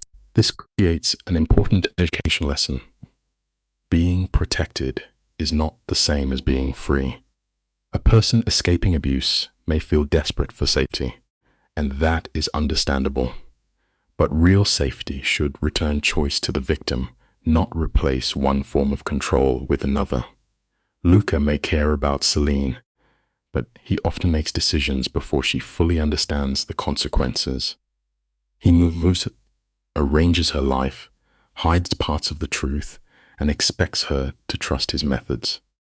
This is dangerous because dependency can look like rescue at first. The story teaches viewers to ask, does this help make the person stronger, or does it make them more dependent?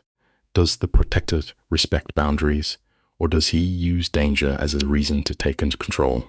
Celine is right to question Luca, even when he saves. Gratitude should not erase judgment. A healthy support system should allow someone to say no, ask questions, and choose their own path. The educational value here is clear. After escaping abuse, freedom must be protected as carefully as safety. True help should empower, not possess.